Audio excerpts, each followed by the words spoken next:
Hello, everyone. Welcome to another segment of Retro Wars or Retro Wars After Hours. We're back with more reviews. My name is Just VA Robotic Elite Fighters, and with me is my other fellow Retro Warriors. They can introduce themselves. Hello, everyone. This is your favorite Crossy here. I was gonna say Crosser Fanatic, but yeah, we are back again with another Retro Warriors episode. Woohoo! Does it really matter at this point? Hey, I'm just saying. Oh boy. I'm trying to be professional and shit, and you We ruined haven't it, been you professional since bitch. day one. Okay, true, but go ahead Hey, and say less your name. arguing, you two. What's up, peeps? This is Hazard Chaos, your sarcastic researcher of the Retro Warriors. No, I'm not a mad scientist. Fuck out of here with that Don't shit. worry, guys. We're still looking for the lab. Don't worry. And of course, I'm Lady Zamasu, the quote unquote goddess of the Retro Warriors. And apparently our counselor. We're screwed. Yay. Eh, And I'm the HR guy. Anyway, Mm-hmm. um, so for those who don't know what we do, we basically sit around, binge watch some shows, gather some notes, and review and talk about them with you. Today we'll be reviewing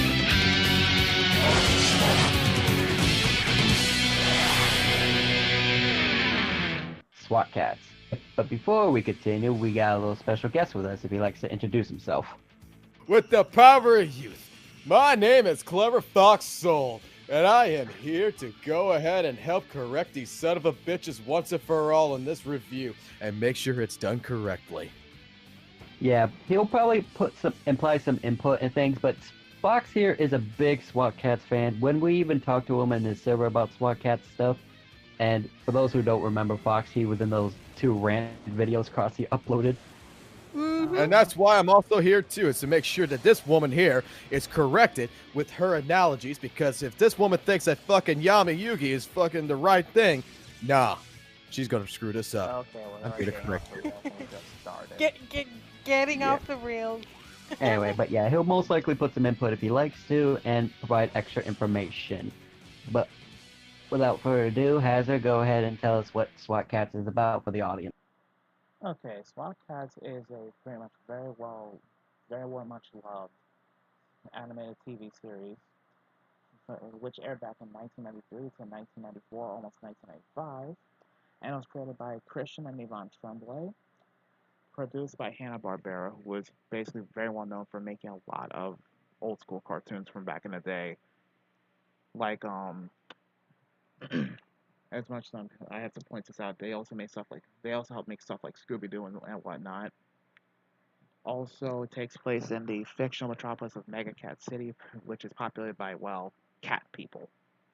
It Mm. basically, as one reviewer put it, it's basically Top Gun meets Batman with cats, and it's actually pretty awesome. Better than it sounds. Highway through the I agree with danger that statement. zone. What was that, Klaus? So, Oh, I said I agree with that statement.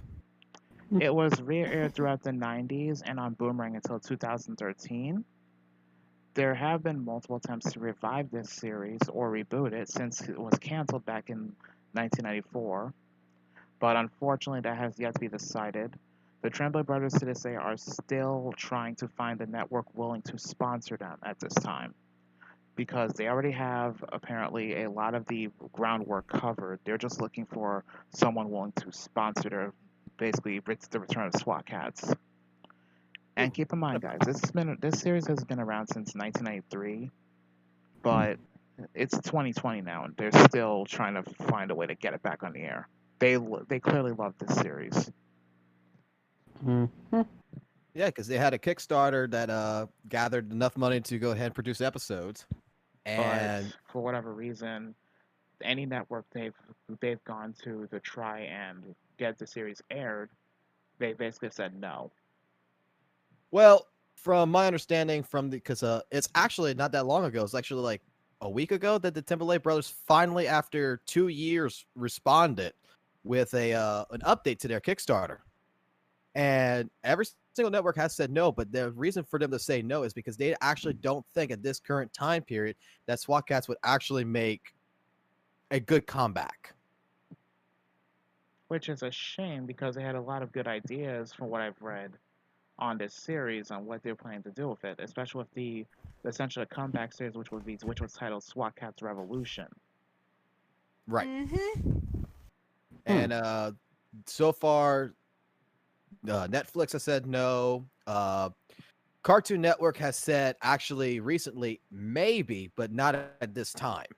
And with Timberlake Brothers are now trying to aim for from at this current point in time on the 8th the 2nd of 2020 is that they're saying they're trying now to go with HBO Go, that they're in talks now with them, but they don't think that that communication is going to work out either. So They're we'll see still what trying, happens. though, which says a lot about how dedicated they are to this series. Mm-hmm. And the thing is, when this series was canceled, they they ended up with essentially 3 unfinished episodes. They had basically the scripts and everything written, but the animation they were just starting under production animation wise for season 3 when the order came down to basically have the series canceled. And what sucks about this is that, for better or worse, SWAT Cats was essentially canceled at their best, or what could have been their best. We don't know for sure. And it's a shame, but what can you do? Right. And part of the reason that this series was canceled was because this series was not monetized properly. The other reasons being that because of the whole controversy around cartoon violence back in the 90s, which was a big issue back then. Mm-hmm. And wasn't there also an issue with Ted Turner or something from what you and Fox have been saying? From Well, what there's Fox can sorry. explain it better than I can. Well, the situation, which I guess you could consider this more of a rumor, but this is where a lot of people have discussed from inside, is that Ted Turner was like the quote unquote the main producer for Captain Planet at the time, which was another Hanna-Barbera cartoon series that, well, wasn't doing as good as SWAT Cats. And the rumor is that, well, hey, look, just like what Hazard was saying about the cartoon violence, Captain Planet was trying not to put in that violence, really, more like saving the planet. So they kind of used it to say, well, you know what, we want to publicize more towards Captain Planet. And that's another reason why SWAT Cat supposedly has been canceled, was in favor to continue more with Captain Planet. I was so proud when I heard you became an enforcer. I always hoped you'd have a bright and shiny future. But then I heard That we got booted out of the Enforcers? Yeah. Well, that wasn't exactly our fault. We're still trying to be good guys, though. Because the success of SWAT Cats was kind of overshadowing what he was trying to produce with Captain Planet. Now, If that's the with case, that- that just sounds kind of petty. it does. Now, that's also another reason why season 1 and season 2 are not drastically, but you could tell the difference between the series of SWAT Cats is because season 1 was actually produced, drawn, and everything done with the Timberlake brothers, but season 2 was outsourced to a Japanese animation studio. Luke Studios, actually, yeah. Yeah, to that studio for the purpose of, hey, look, we're trying to go ahead and try to save money to show, hey, we want to really produce the series. Well, me personally, I like season 2 a lot more because of the dark and edge tone of it. I think a lot of fans could easily say the same. And according to not just a few reviewers, but from my own personal experience, the darker overtones of season 2 was what actually cemented the fan base going forward. Mm-hmm. Well, I mean, if you take a look at this current generation, majority of people turn to anime, and then with that anime style put onto SWAT Cats, it really did showcase the series a lot better.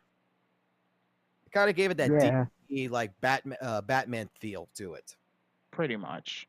Which is why the analogy of Batman and Top Gun meets Top Gun, but with cats. Danger zone. Danger But yeah, zone. it seems like Ted Turner seemed to play a big part of somewhat in this, but I figured I'd bring that up because I was remembering how Fox brought that to the table, and I figured it'd be important information to bring. So, I believe now what we talk about is favorite characters, or no, not favorite characters. We talk about the characters of the show, like major important characters. So I think Hazard and Fox can help with some dialogues or info about the Before we go characters. with that, like, what would be Hmm? like Zammy and Crossy's thoughts on this? I mean, we got our thoughts out on it so far, but Crossy, Yeah. Zammy, what do you two think? I think, like, when looking at this cartoon for the first time, like, I felt like it had some stories to tell, but it was kind of like at a bad time, because, like, it would have fit better with, like, the current era, or maybe in the 2000s, or heck, maybe when Toonami was a thing. It could have fit right there, you know? You wouldn't be far off if you think about it. Mm-hmm.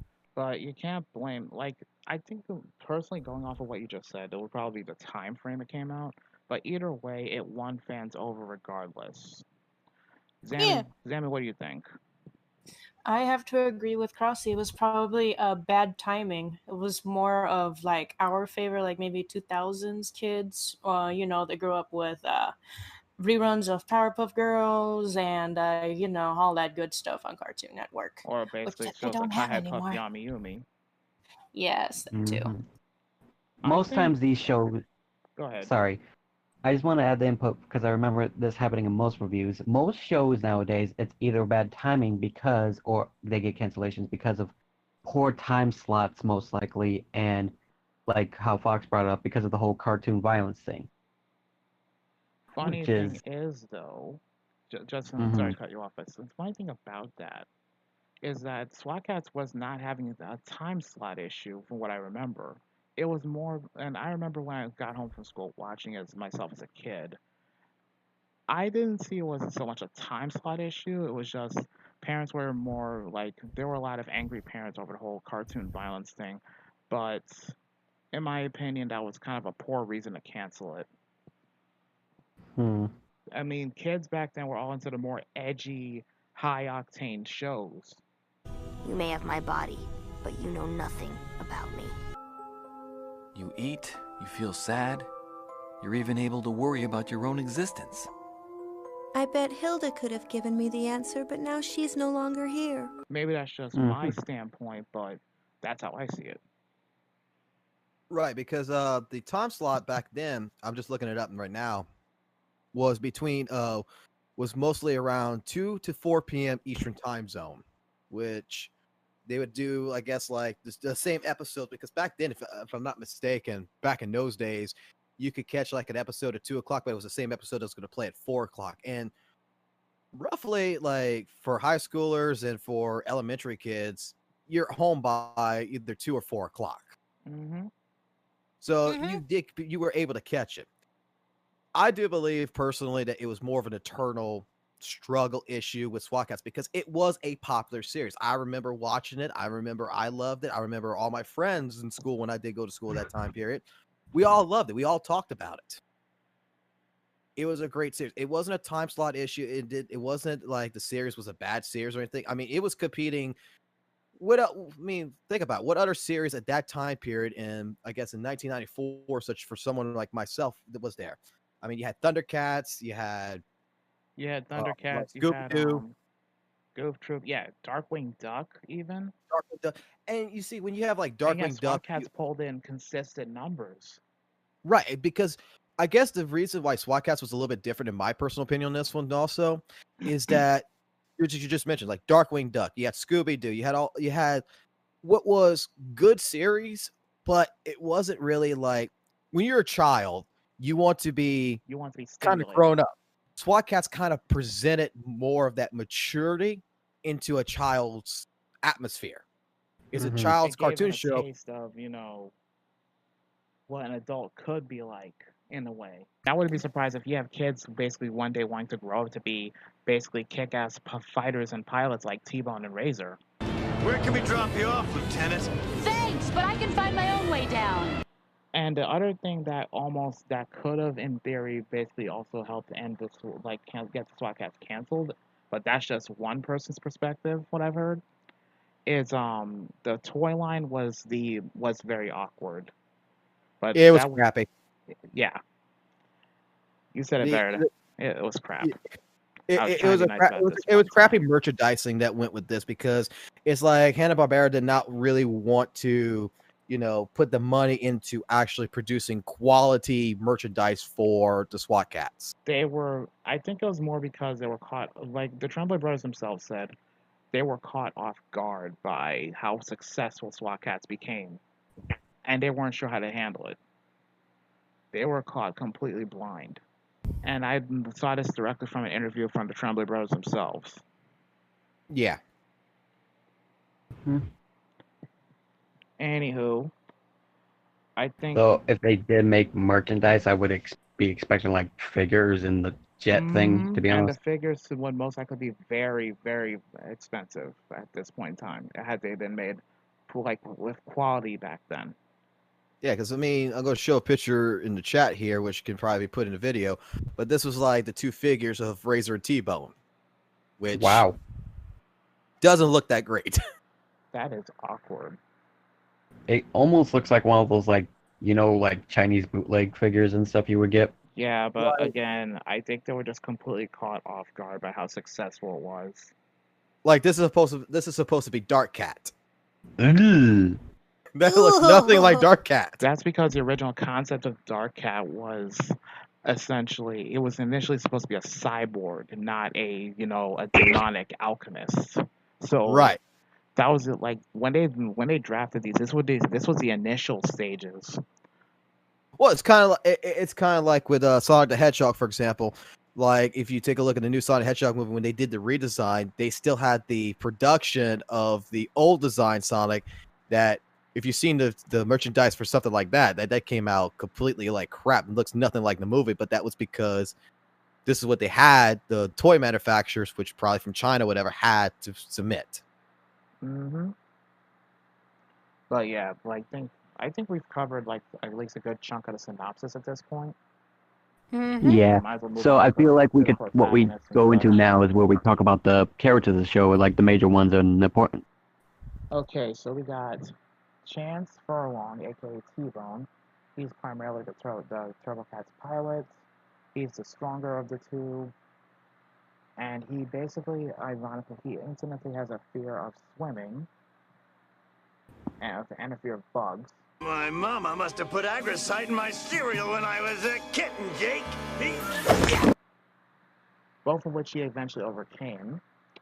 He's actually very relatable as a character because he loves watching cartoon shows, like basically anyone who's in their late teens, early 20s, like on their Or me.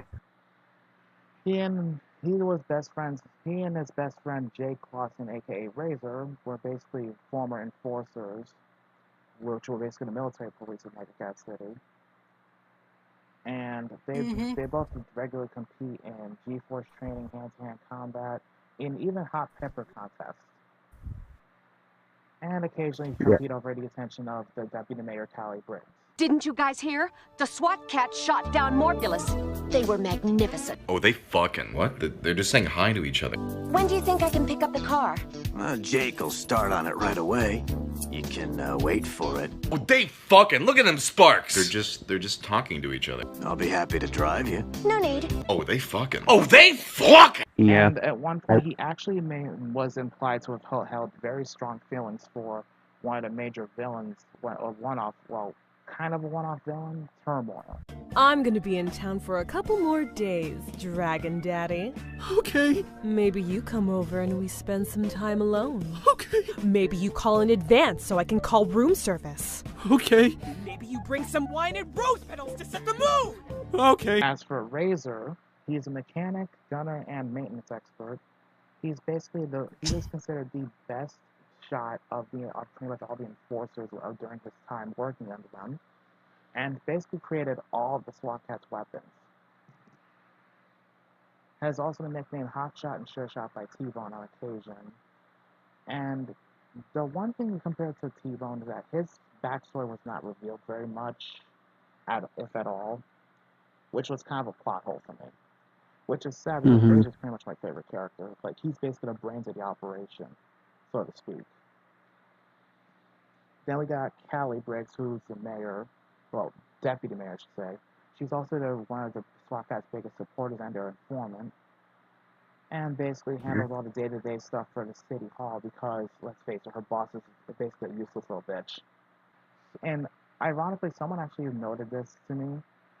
She plays a very similar role to one Miss Bellum for the Powerpuff Girls.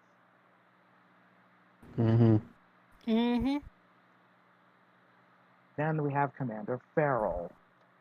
Classy, get out of your system now.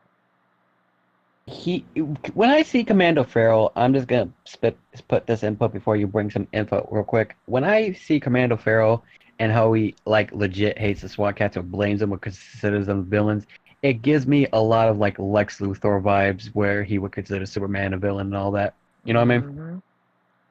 And for those who don't know, Commander Ulysses Farrell is basically the commander of the Enforcers, and unknown to many, he was directly responsible for the SWAT cats being fired from the Enforcers. We're just about to move in. If you'd like to stay and watch the fireworks. Fireworks? Commander, you can't fire this close to the reactor. And what do you suggest I do? Did you know that I actually eat good for breakfast and regurgitate it as evil? It's a delightful practice. And because of a screw-up on his part, they ended up not only taking the fall, but they basically are working at a salvage yard for however long it takes to pay off the damages to the building at the time of his screw-up. Stand back, SWAT cats. The Enforcers will handle this. Yeah, you've been handling it real well every fucking series. I'm sure you'll handle it again. Well, the thing is, let's be honest here with Farrell. He has to thank the SWAT cats because otherwise he wouldn't have a job.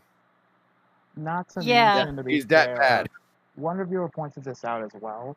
Part of the reason Farrell hates the SWAT cats is because they literally do his job far better. The SWAT cats! What are they doing here? Your job, Farrell. But yeah, where the SWAT cat's concerned, he basically has a very short fuse, let's be honest. Yeah. Part of the reason he hates the SWAT cats, though, and this is kind of understandable from his viewpoint, he is not under the same, what's the word? He has a lot more restrictions on how he basically carries out his operation compared to the SWAT cats. The SWAT cats don't have to worry as much about collateral damage as he does, sad as it is. And he kind of despises them for it. Because it's, I mean, if you think about it, it's kind of obvious he wants to do more, but he can't because of all the restrictions he's got. And I can kind of sympathize. However, that doesn't excuse him from how he screwed them over. Make no mistake. It was our tag, Commander. None of this would have happened if you hadn't interfered, sir. That's it! You're off the force! Both of you! Right. He's also tried to have them arrested on multiple occasions. But here's the thing that actually makes him stand out as a character. Despite the fact that he can't stand them, he is not willing to compromise his integrity. Which is good. Wait! Farrell, put that thing down and we'll tell you the secret identities of the SWAT cats! Yeah, we found out who they are! And so can you! Just let us go! Yeah, that's the deal! I don't deal with scum. Commander, you surprise me! You could have... Now we have Mayor Manx. I know so much about Mayor Manx. By all means. All I have so far, because I was not interested in having to put too many notes on him. He's a mayor, he's cowardly, and would rather play golf than do his job properly. Better let me drive, Mayor. Just get me out of here! See, it's like I told you, Vegeta. Like a bitch. Well, Mayor Manx is the great-grandson of the famed hero, the Blue Manx, which in, I forgot what the name of the episode is, but is when the Red Baron, the Ghost Baron that comes in, where he had to defeat him. He's the great-grandson. Mayor Manx is also, well, like you were saying, he's a lazy mayor that has a great love and a great love for golfing. All he wants to do is golf. He doesn't really want to be in the office. He wants to go out there and play golf. And he even spends his time practicing his golf swings in his office. Yeah, like Callie does everything for him. And if re-elected, I, Mayor Manx, promise to dedicate myself to serving Mega Cat City. Am I dead yet? If anything, the real mayor of this city is Callie. In But fact, it was actually implied All I have in to- a certain episode, too. All I have to really say in my input from what I noticed, like how he says for all the damage calculations or things, he said, "Don't worry, I'll raise taxes" or something like that. Oh, that's the thing. Like the SWAT cats, we've seen it in the series where, like with Razor T-Bone, like it's not their fault, but it happens when they damage a city. Don't worry, SWAT cats, you're gonna lift up my poll numbers. We're just gonna raise taxes. Yeah. Repair damage. But the thing is that Minx is basically a coward. He's lazy. He's an opportunist. I mean, he's greedy in that regard. Like a little bitch. And one special thing about Mayor Manx that I'm not sure if any of y'all know is that he was voiced by Jim Cummings. Right. Oh yeah. But so Manx, go ahead. Manx is just that mayor, you know, it doesn't do nothing, but is there as just a figurehead in regards. But Callie does all his work for him, which is so sad. I feel sympathy for Callie. Next, we have Felina Farrell. Basically, Farrell's niece and Crosby's favorite character. She is a badass, and she doesn't take no for an answer. Pretty much. And that's why I always say she's a pure, unadulterated badass. Didn't I just hear your uncle tell you no? I don't take no for an answer. People, this bridge will never hold the turbo mold. Better stay here, Lieutenant. I don't take no for an answer, remember? Now that you mention it, get these two back to the turbo mold. I'll cover your tails. We'll cover your tails. Lieutenant! And I'm not taking no for an answer. Pure, unadulterated, badass. More like pure, unadulterated ego. Shut up! She's awesome! Leave me Moving alone. on. Mhm. Okay, she's basically the lieutenant of the enforcers. And the thing is, she does tend to take similar risks as the SWAT cats. And despite Farrell's warning, she'll still do them anyway. Felina! Oh, I should throw that niece of mine off the force. But my brother would never speak to me again. And she's too good an enforcer. Your history, Taskmaster. I mean, Felina is more trustful and respectful to the SWAT cats because she understands their plight. She also understands that sometimes you gotta do it's a lesser of two evils. Technically, yes, the SWAT cats are criminals by being vigilantes, but considering they're doing it for the right reasons, she is looking at the bigger picture. Farrell, on the other hand, not so much. And that's more like the basic scenario of like Batman, where she's kind of like the Jim Gordon in the series, where she knows the SWAT cats are wrong, but if she needs their help, she is going to use their help. Exactly. So technically, she's like the Barbara Gordon to Jim Gordon. No, she's more you like know? Jim Gordon because she's still in a high position of power. She can still help them if needed. Oh, okay. So you're not wrong. At one time, close. She was an enemy due to an incident with an alternate dimension. That was late in season 2.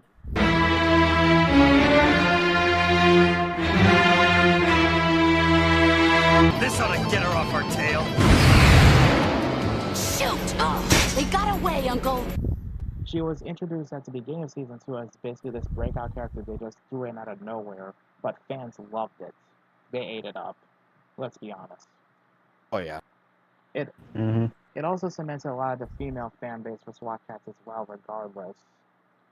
People really liked Callie for, her sassy attitude, but Felina was both a combination of sass, brawn, and brains.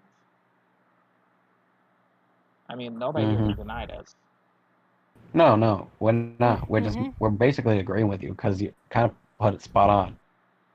Not to mention, she's just as headstrong and stubborn as her uncle, but at the same time, her common sense and her rationale also wins out. She very rarely ever jumps the gun, except for one time I have to point out where she dropped the ball. That was when she tried to take on Turmoil with a chopper.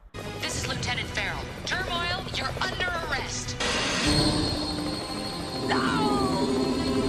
Not a smart idea. Moving to the antagonist. Oh, my Yeah, favorite the part. villains. Yep.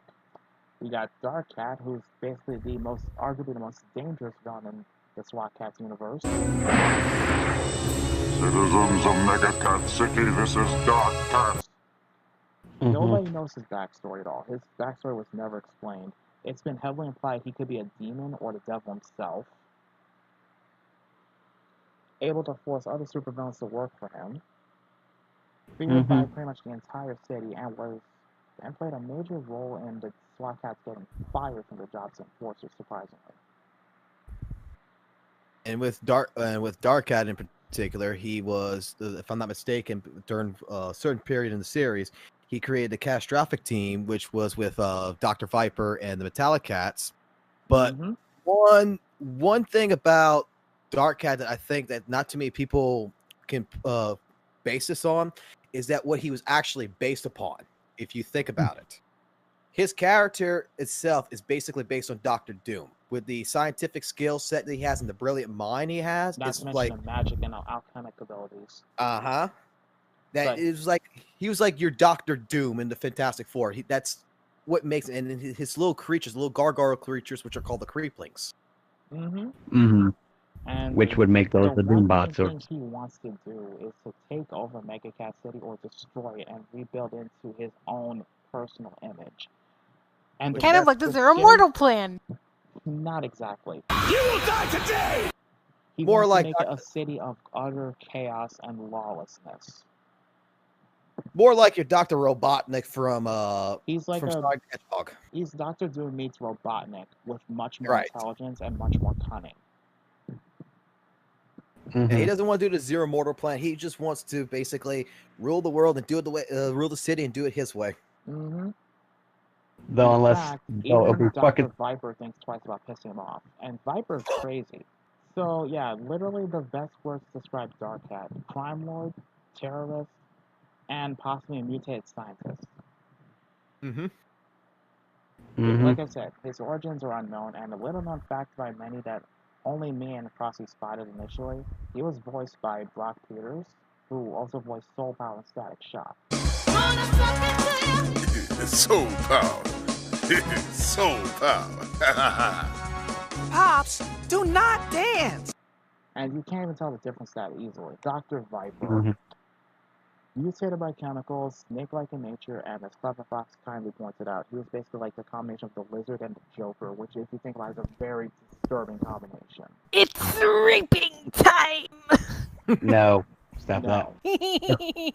If anything, when it comes to the whole Joker versus Joker lizard mixture, if anything, it just reminds me of that one Batman meets Ninja Turtles thing where Joker became a fucking snake. Pretty much. But in this case, Dr. Viper turns into freaking Godzilla. Exactly. He actually does. And a little known fact, Viper was supposed to be more of a standout villain in season 3 as well. In fact, the reason Dr. Viper's origins are explained late in the series, he became the way he is because of a chemical accident, started by his own greed. He was formerly known as Dr. Elrod Purvis. And basically, he's an expert in robotics, genetics, and biology, which makes him extremely dangerous. And because of his use of biowarfare, he is arguably the most dangerous villain in SWAT Cats because of this reason alone. And as of the end of Season 2, he's been confirmed either dead or returned back to normal after the Godzilla incident. They haven't said which. What are your guys' thoughts on Dark Cat and Dr. Viper? Dark Cat is definitely one of the intimidating ones I could see, and definitely I could see where the Doctor Doom mixtures come in from the whole, from the aspects of how he was able to accomplish things or what his goals were. Though it'd be surprising to me though I reckon. This may be off topic from SWAT Cats, but I remember how Dr. Doom's armor or something was made from his dead ex-girlfriend, I believe, or something like that. I would not think that's true, to be honest. I believe it is, but it just imagine me that thought if like somehow something like that for Dark Cat's clothing was made like that. But I digress. But Dark Cat seems to be a very interesting villain in his own rights, and like how Fox said, he could be like the literal fucking devil for all we know. And Hazard said that. oh, sorry, my mind's a little on the fried from being tired, but it's okay. Literally the fucking devil, because he is sort of an unknown, and I even remembered how Hazard when Fox brought up that toy of Mad Cat, where they were deciding what the design of Mad Cat would Dark Cat would be, which is a cyborg. But I feel like honestly they did a good choice when they went the approach with him now in the series. Well, the thing is with Dark Cat, like the thing of like I like about him is that he's a ruthless, sadistic, and very manipulative crime lord. Mm-hmm. That's the best way, like a crime lord terrorist. You're referring to the signal this communicator is sending, I assume? Well, let your men come. If you had any sense, you'd know your death is a mercy for you and this world. Like, one thing about Dark Cat and like through the series is he's not like any of the other villains. He's really not the type of villain that's going to go ahead and just cause mass destruction. He thinks out his plan. He manipulates the people he needs, like in the like Dr. Viper and such. He manipulates who he needs to manipulate to get to his goal. Psychotic enough to get away with it at times. Yeah, because I remember a mega bomb with multiple red wires, and you know how Bomb Squad usually has to go off the clipping the red wire in those movies. Yeah, when Razor has to disarm one of his bombs, all of the wires are red. I also know how he's able, very manipulative, or be able to persuade things on his way, because I remember how when Fox brought up the team up of when the Viper, Mad Cat, and the Metallic Cats, I believe, when Dr. Viper rebuilt the Mad Cats, of course they're not going to work with him because they want to kill the SWAT Cats their own way, but he had like some kind of control collar or some kind of collar on them to make sure they follow his rules and stuff, because if they don't, well, shock collars. Yeah, shock collars, yeah. Basically, in a way, but the special shock collars nowadays, they shock them, but they would scramble their brains. Mm-hmm. Isn't he just nice? Yeah, he's so nice. I trust that man with my kids. Sammy, Frosty, what do you think? All right. I thought Crossy was gonna go, so I shut up. Go All right, ahead, so I specifically think we never got so much of Dark Cat. He's more of a like the big bad boss that waits till the end and is plotting his ultimate demise while he's just watching you and seeing your like weak points. You know what I mean? He's kind of like the big bad tough guy. Yes. He's like the big, bad, tough guy at the end, and you're going to have a really difficult time beating, like maybe 2 to 3 episodes. Kind of like, this is off topic, kind of like Goku and Frieza. Your hair! What are you, gay? Yeah. No, you're not far off, though, by that analogy. Yes, that's what I think of Mr. Dark Cat. Viper, though. He's a really interesting character. It's just like, from my life, I have never seen any other than friggin' Harley Quinn, like the chemical take on things. I don't watch too much Batman, so this was like my first dose of a character and actually watching him, get Kater off into this like chemical shit. So it's really interesting how the thing that was supposed to make him billions and millions out of his own greed turned him into a fucking monster. Well, that would be Viper in that case for sure, because, well, he wanted to basically be rich over, doing the right things, and look where they got him. What are you doing, Purvis? The name is Viper, and I'm going to need some allies. Ladies first. It's raping time. Just to show. Greed don't pay, kids. Classy. Really? Like, I'm just glad that they kind of gave for Dr. Viper, like, I'm glad they kind of gave origin story.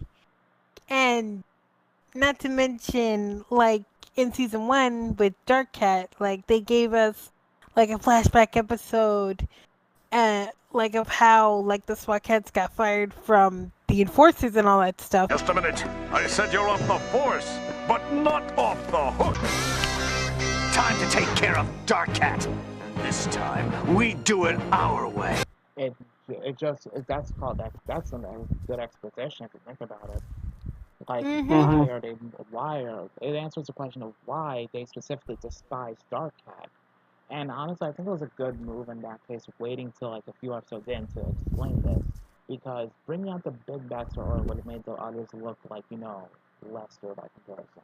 I feel like the next antagonist we should talk about, since they become, like, from what you told me before, they're a very popular type to most fans, the Metallic Cats. Funny you mention that. That was next on the list.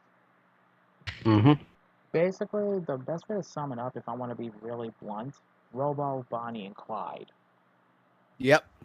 Yeah, that's pretty much accurate to a fucking T. In terms They're of like character development for any villain in SWAT Cats, the Metallic Cats are literally the most well-developed characters.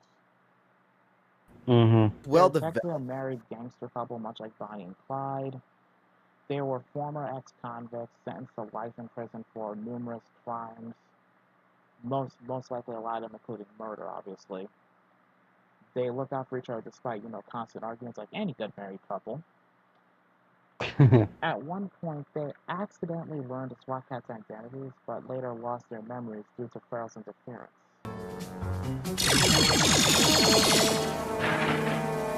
So, what are your guys' thoughts on the Metallic Cats? I'll give my own thoughts after y'all. Well, did you had something? I know you had something to add to the Metallic Cats or something, Fox. Oh, I was just gonna say that when it comes down to the Metallic Cats, they are the most the most developed, like, personality-wise of any villain within the SWAT Cats, I would say, because of their constant bickering to one another.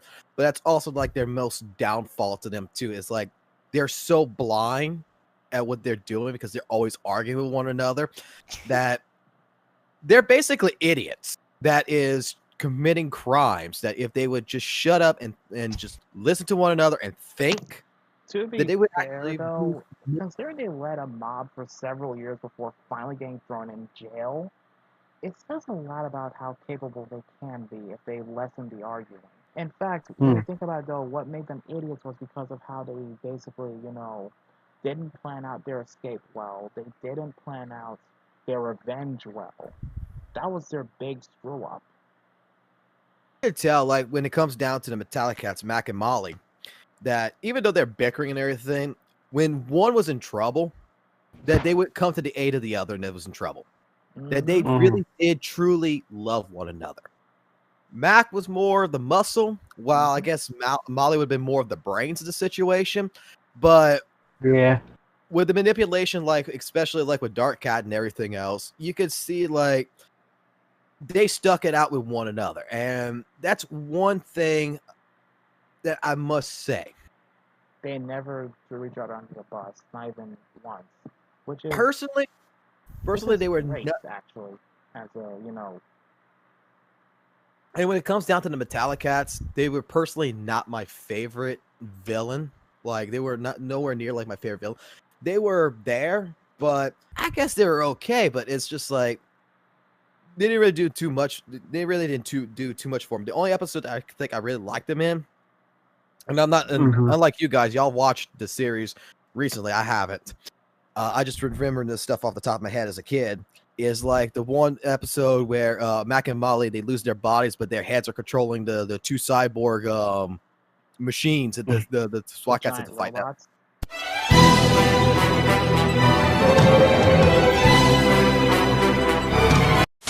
Now that episode I liked. Yeah, but to be fair, they were basically going all in at that point. Because they wanted all in. They wanted to, get back at everyone who basically screwed them over or, put them in the position they were in beforehand. Oh, I remember also when the Past Master, like when they went to the future and everything, the Past Master had them like reassembled and everything. And I still remember how they stole his watch. Yep. Yeah. But that just proves that the Metallicats don't work out for anyone but the Metallicats. And going off of that episode of Bright and Shiny Future, it tells you how potentially dangerous they are if they're let loose too long. And you can correct me if I'm wrong on this one, but I think it was, I don't know which episode it was, but wasn't it Molly? Like, wasn't Mac in trouble or something? And then she actually would work with the SWAT cats to save him? Yeah. It's actually in the final episode before the whole clip show thing.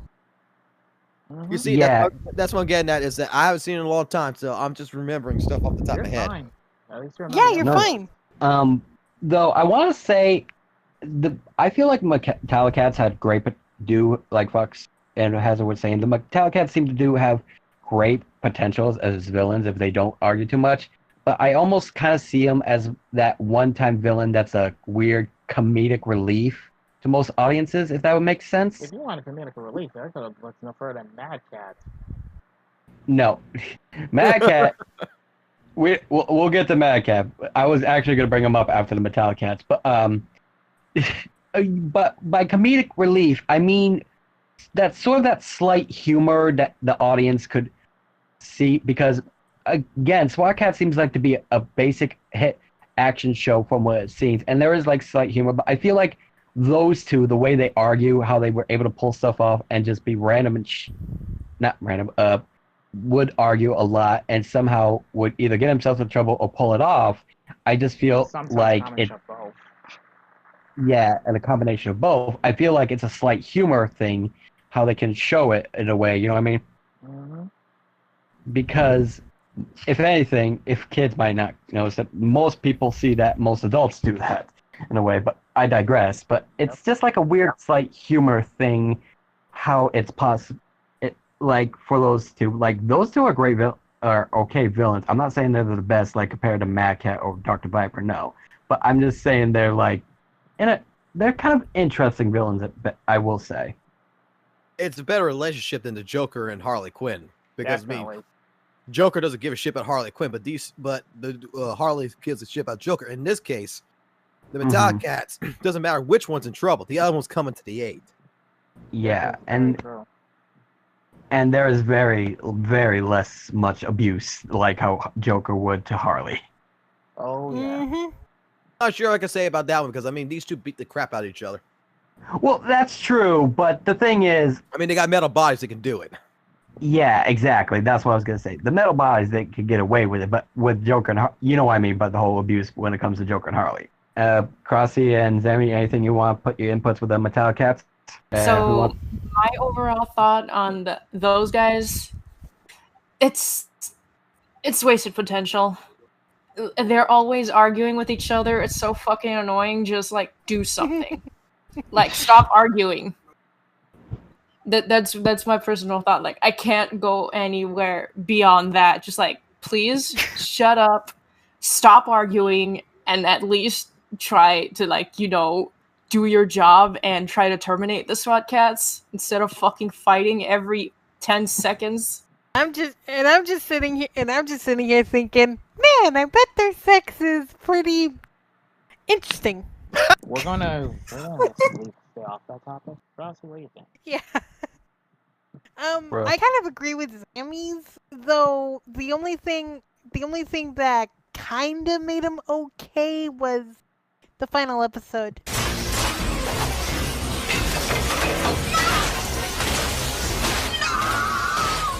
Zed must seek purpose. Zed has grown beyond insufficient goals of Metallicat entities.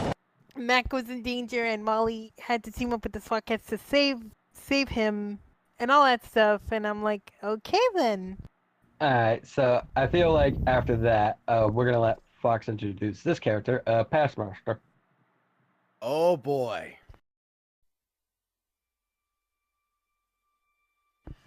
An undead sorcerer from the Dark Ages who tried to conquer his own home city. The Passmaster is, like I said, an undead sorcerer. He's traveled through time using his magical mechanical pocket watch. And, shit. It was the magical book. I forgot the name of it. The Book of Ages. The Book of Ages. Yep. The Passmaster. Oh my god, this is if I'm not mistaken, okay, like I said, you guys watched this recently. I haven't. Wasn't he the villain in the first episode? Yes, he was. Actually. Yep. Mm-hmm. After 10,000 years, I'm free. It's time to conquer Earth. He was basically the Rita Repulsa of SWAT cats. That's the best Pretty way to much. describe it. Like I think that with the Past Master for episode 1 was actually probably the best villain to introduce, like to showcase for the SWAT cats. Like he was actually compared to like Dark Cat and everything. Every other villain was built up after the Past Master. But the Past Master, when he comes back every now and then, and everything, he is. Like my gosh, he transported the SWAT cats to the Middle Ages and everything. He is. That was by accident, though. He never intended to grab the SWAT cat. Which in that episode in there, that's when they met what was her name? Queen Callista. Yep. Who Okay. happened to be Callie's ancestor, which was confirmed by the production team. Yeah, and then at the same point in time, if you look at Callie and you look at Callista, who do they both favor the most? Razor.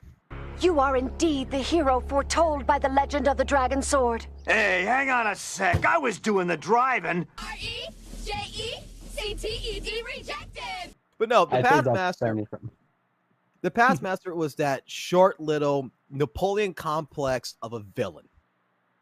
That when he comes in, I mean, there was even the episode where he was with the Metallic Cats and everything. That episode was even like a Terminator-inspired world. Oh yeah.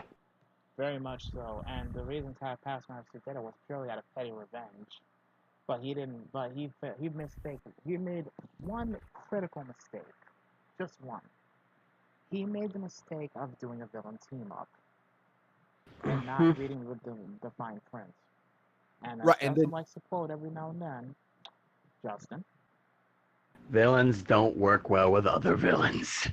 And that's the difference between Past Master and Dark Cat, because when Dark Cat worked with the other villains, he already knew that they were going to betray his ass. He already had a plan instilled to go ahead and make sure that didn't work. Like, for example, what we just talked about before with the Metallic Cats with the shock collars. Working with the Past Master, working with the Metallic Cats. Oh, no, he didn't even have a plan on what to do, which proves that he is not too brain savvy.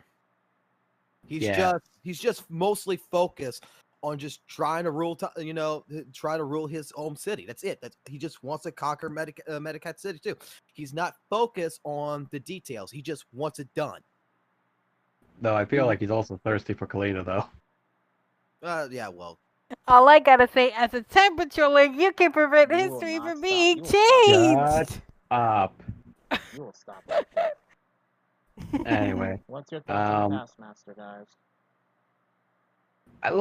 I kind of mostly agree with Fox. He's basically he seems to usually do things on purpose or accident, but with his time travel, and he just seems to be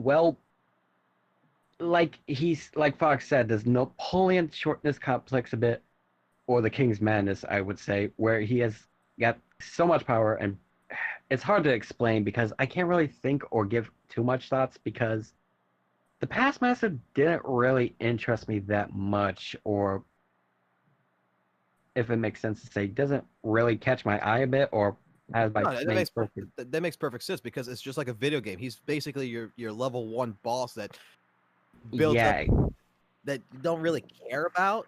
He's just there, but it builds up for the rest of the series. Yeah, like he does build up the rest of the series, yes, but he was just hard to keep my eyes on a bit or pay attention to at the beginning because Master, like my honest opinion, I'm just gonna say this now. He was basically a potentially good villain that ended up becoming a basic bitch. Yeah, pretty much. That took the words right out of my mouth there. It's like, yes, he's getting there, and then like he's got this entire backstory. Like, oh man, this is a guy that comes from the past that wants to go back to the past. He's like so interested in the queen, and then when he sees Callie, he's fixated on her because it's Callista, it's the ancestor. But that's really it. There's really not much to him compared to the rest of the villain group, pretty much. I mean, Dark Cat.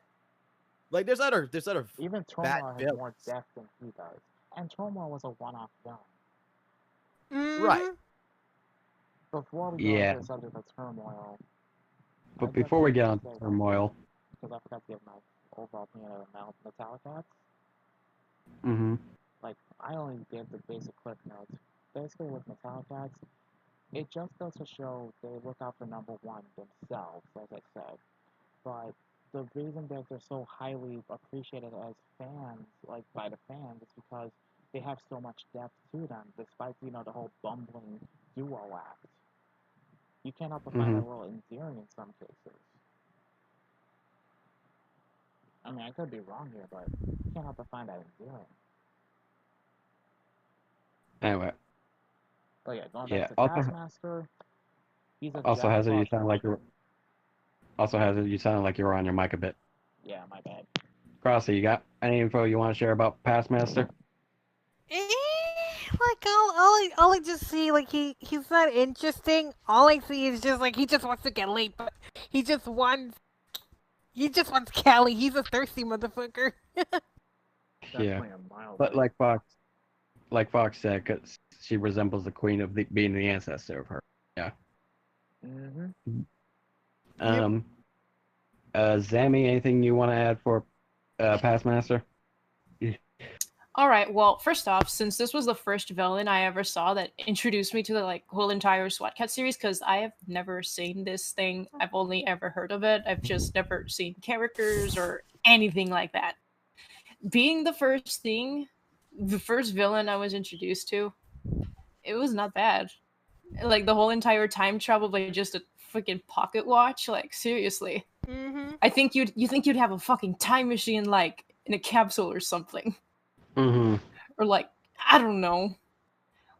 Anyway, best part is Time Watch, freaking, whole entire time shit's there. It's interesting. It really got me into the series, so I have nothing else to say. It's just like, yeah, this dude's just a freaking horny. Yeah. Anyway, we only got like just two more. Anyway, we only got two more antagonists introduced, and one of them would be Mad Cat. Well, actually, we have three more. It sounds like Fox is eager to talk about Mad Cat. Actually, I think you got more than that. And what's funny about this, before we continue, I even remember when we binge watched this, Hazard said to me, I quote, "It would have been interesting if Mad Cat was voiced by Mark Hamill." Yep, and ironically, he wasn't. Anyway, go ahead and say what you want to say about Mad Cat, Fox. Oh no, I was just saying, like, Mad Cat. Oh my gosh.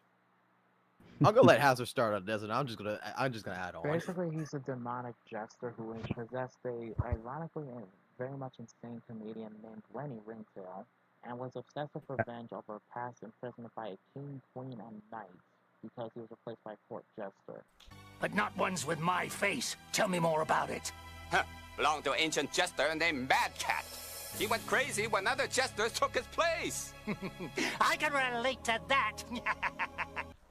Much like himself replaced by a fellow comedian.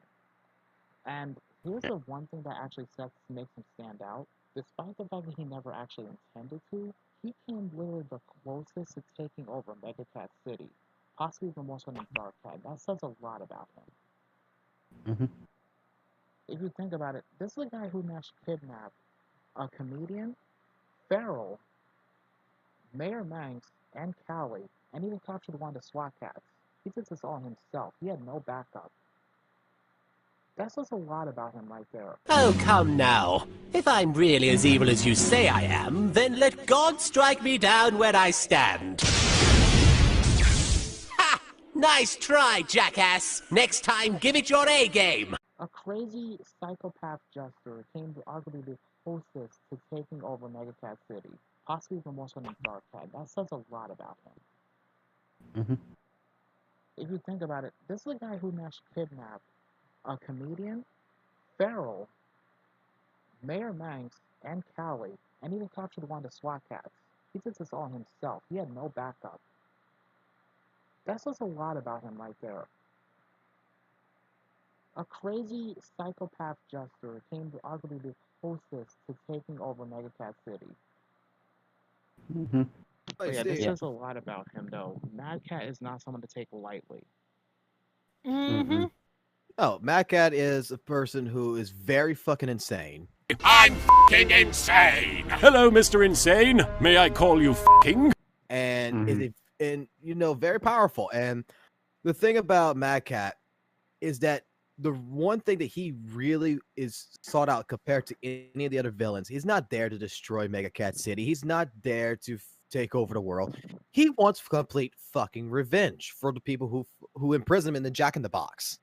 And despite his insanity, he actually was very focused on said revenge, even with using awful puns.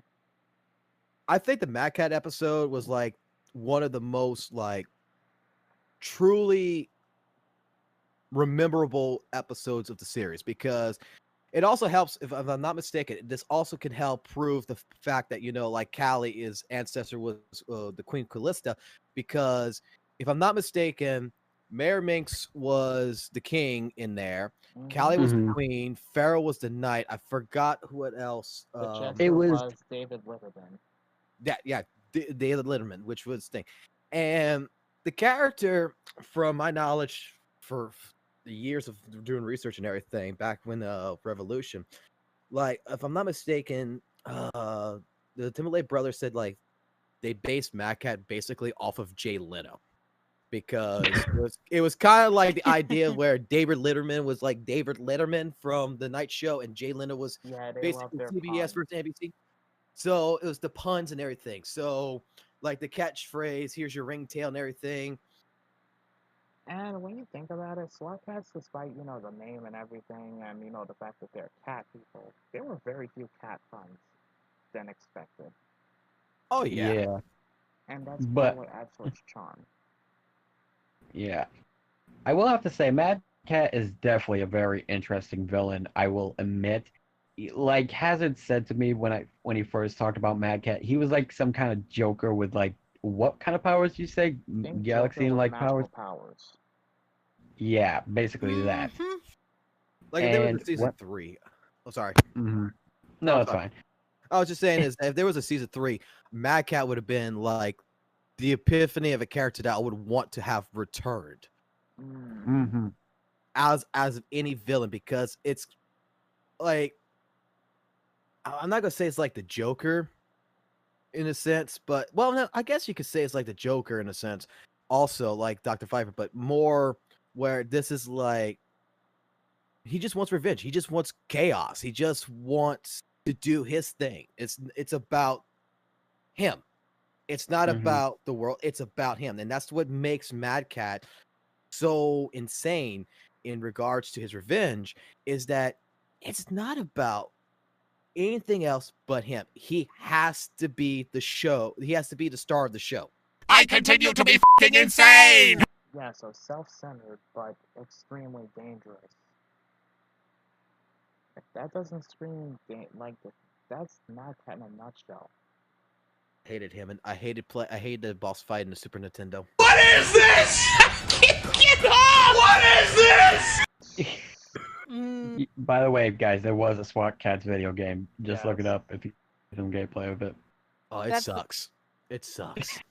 Yeah, they could do better these days now, so... Yeah. You're trying to make an RPG platformer. Oh. Anyway, Crossy and Zammy, any either one of you two want to go first on talking about Mad Cat or your thoughts on him? Meh. Got nothing. Zammy? Yeah, my mind's blank on this one. It's just I'd like to see him come back, but season 3 sadly doesn't exist. Yeah. Yep. I'll tell you what. I'll give the opinion for both of them. Well, at least we could say that his fashion statement sucked. I mean... Okay. The yellow in the orange checker suit did not work. No, it didn't. No. Anywho. Last but last but not least for the antagonist list, I believe, is Turmoil. I would have mentioned Hard Drive, but he barely makes an impact in the series at all. Yeah. And Long, I heard that long story Gizmo's short, for Hard Drive, he's just basically a techno criminal who steals money and military stuff from computers and such, and usually gets taken out by SWAT cats fairly quick. He doesn't make a huge impact on the series. Anyway, also I heard Turmoil. Zammy giggling at the name Turmoil because. Oh, here we go. Okay, so here's the lowdown on Turmoil. She basically is arguably considered one of the best female villains in the entire series with extreme growth potential. She commanded an entire air force of female fighter pilots, boasted unmatched in combat until they met the SWAT cats, had a short-lived relationship with T-Bone, considered by many of the fans to possess one of the best evil laughs ever. Not joking, by the way. Puny prison won't keep us apart, T-Bone. She also blackmailed Megacat City to pay her $2 million in gold per week in exchange for being allowed to actually fly over the city. Wow. And she was actually a confirmed villain for season 3 before the series got canceled. She was actually set to be make another appearance in season 3, and a huge one at that. Oh yeah. There was actually a transcript of the production script that they had, where Turmoil was going to be not only the main villain, but we'd also see a return of an ally of the SWAT cat, Cybertron. And needless to say, Turmoil goes out with a huge bang. Literally. So what are you guys' thoughts on Turmoil? Fox, you got anything on Turmoil? I mean, Turmoil was basically, the way I could put it is, Turmoil was that Russian captain that, you know, when she first met the SWAT cats and saw T-Bone fly and everything, she fell in love with T-Bone because no one else could outmatch her entire troop, I guess you want to say, like T-Bone did. And in retrospect, T-Bone, I actually do believe, if I'm not mistaken, you could see it for yourself, had feelings for her, because I mean, at the end of the episode, he wrote her a letter and everything. He had feelings for her just as she has feelings for him, and like, I would have hoped for to see the unfinished episode. I wish that series, the season 3, like her return, I would have loved to see that, because I don't really know, like Turmoil, I like the episode. I mean, I like the part where, like, you know, T-Bone tricked her and everything, kicked fucking Razor out of the ship and everything. That was fucking hilarious to me. Like, yeah, best buddy. But he released him and everything. She had that lustful sense, and I don't know. I really don't know how to put Turmoil down on. He's like got paper. this charm to her in a way. She's got this charm to being like a really good villain, because the way I would see it is, like, if she would have returned, I know I've seen the transcript for the episode just now, because I just had to go look it up. But the way I would have made her return everything is because that would have been a good villain to come back on and off because of the relationship between T-Bone and herself. In fact, the whole basis of her return was actually revenge on T-Bone. Right. And the thing is, it's kind of like the Catwoman of like, I hate to put other like emphasis on this, but at the same point in time, you gotta look at SWAT cats as they have taken like different things from other series and put it together. Let's be honest here.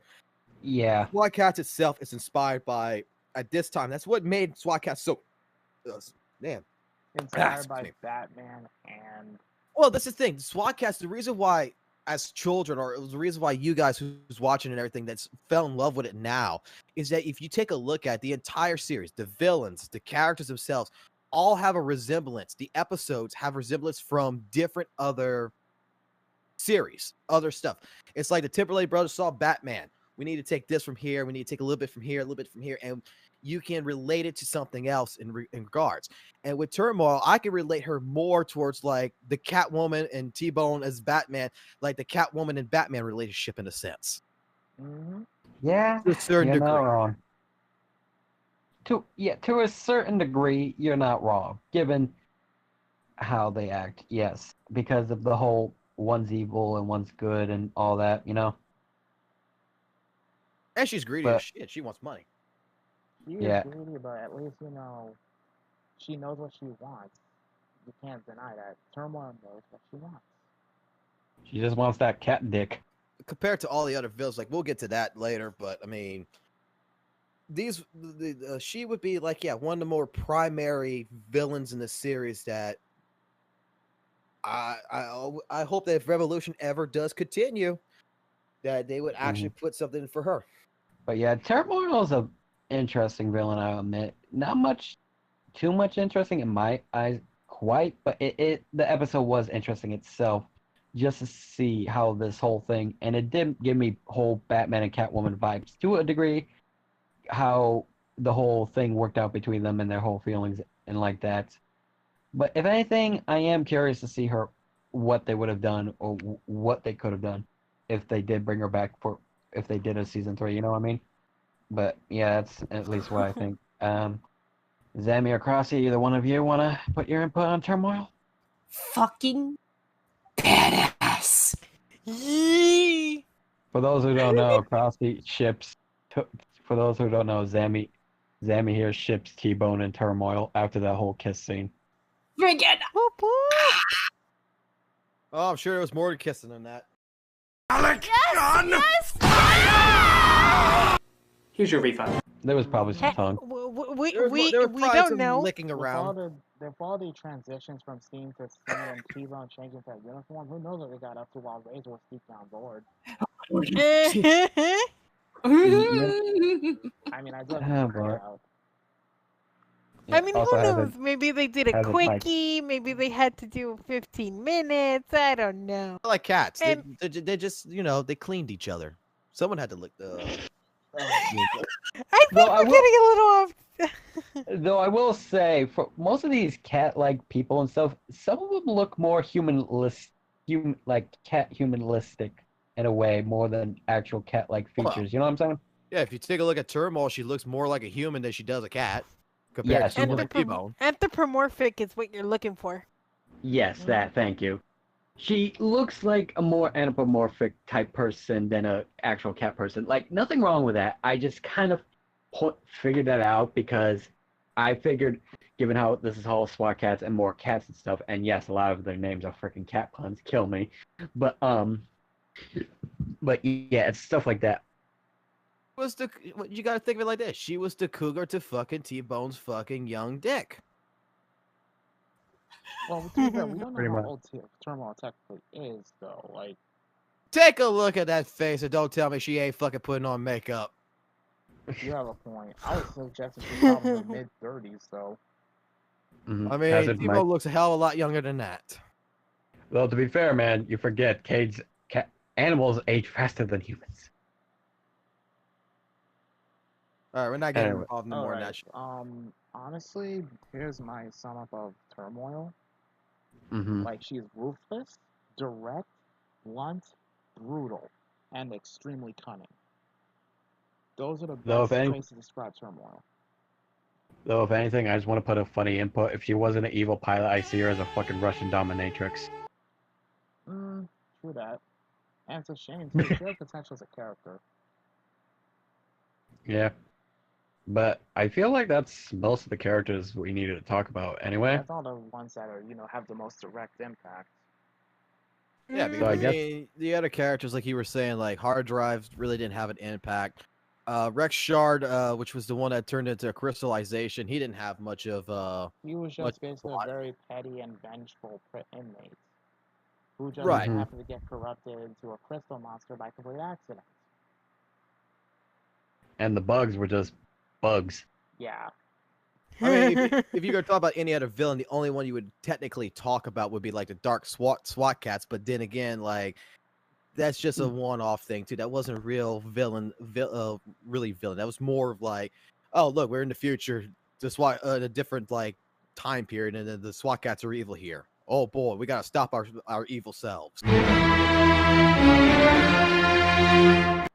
Anywho, I feel like since we're talking about characters, I feel like the next subject we should talk about is who's our favorite characters throughout the series, because I know we got a couple of things.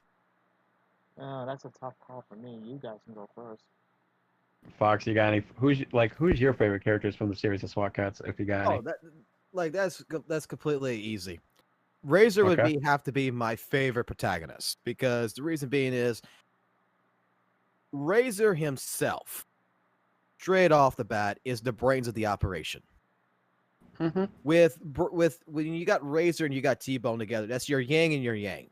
T-Bone more has your egotistical, like, this jet still got it going. He's not going to play logical. He's going to play to win. Where Razor's the one that's more of the, the voice in the head, like, hey, wait a minute. We need to do this in order to succeed here. How's it handle? You need to work on the shock absorbers, buddy. You mean you've never tried this thing before? Not on a real mission, but this is what it was designed for. Yeah, it was either the turbo mole or wait around for 2 weeks. Razor is straight up my most favorite character because of the brains and the logic, and he shows what it's like, I guess you want to say, to be a real, like a real hero. Mm-hmm.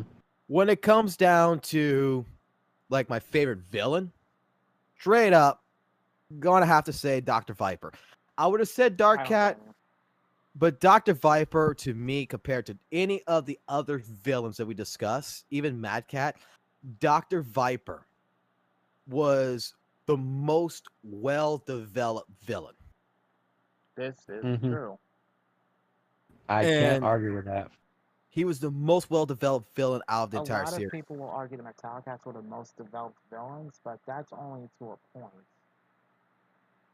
I mean, yeah, they could be kind of comical, but like personalities overall, yeah, the Metallicats are well developed, but in terms of their overall villainy, I give that to Viper.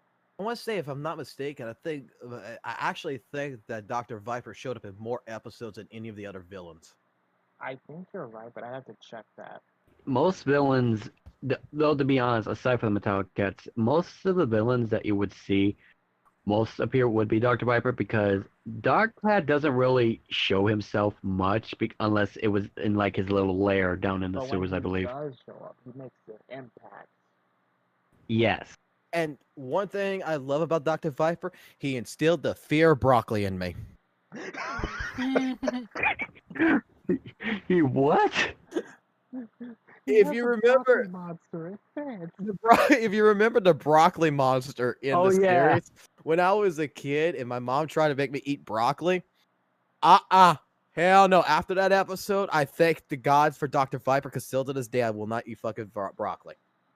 Honestly, when I first saw that, I thought of that. It made me think of that one freaking episode of Powerpuff Girls where they freaking fought vegetable monsters and shit, or vegetable aliens and crap like that. It was like, wow, the resemblance is uncanny. But thank God I don't eat my vegetables. Ugh. But yeah, you see, with Dr. Viper also in that one episode, that's also another reason why I like Razor, and the reason why I like SWAT Cats in general. And I think this is in season 2. I could be wrong, but it's the episode where the entire city is covered with the mutated liquid and everything, and T-Bone gets infected, and he basically transforms, and Razor has to stop him and go on his own. That's where it shows case. That's where I believe, if I'm not mistaken, with the episode, that's also where T-Bone learns to get off his fear of the swimming, because Razor does all the work. Razor stops everything, but at the end, he just falls in the water, and then T-Bone comes save him. Because Razor was completely exhausted and had to eventually pull double duty the entire time. Pretty much. And that's where it showcases, like, T-Bone would be, like, if they're outside the Mega Cat, T-Bone would be more of the bronze, where Razor's the brains with the tech. So, basically, if you would have Batman without gadgets, that's your T-Bone, and you got Spider-Man over here with, or excuse me, you would have not Spider-Man, Iron Man, which would be Razor, and then now Razor's got to do all the work right now, and that showcased the character myself with Razor the most. That actually would showcase his best development in a way. The only thing I hate about Razor is, like you said before in the beginning of all this, is that you don't really know much of his past. And that's a shame because I honestly felt like Razor deserved better in that department. Anyway. Next, who else wants to say their favorites? Honestly, antagonist-wise for me, it's kind of hard to choose between Dark Cat and Dr. Viper because they both put an impact in their own respective ways, which I respectfully do like.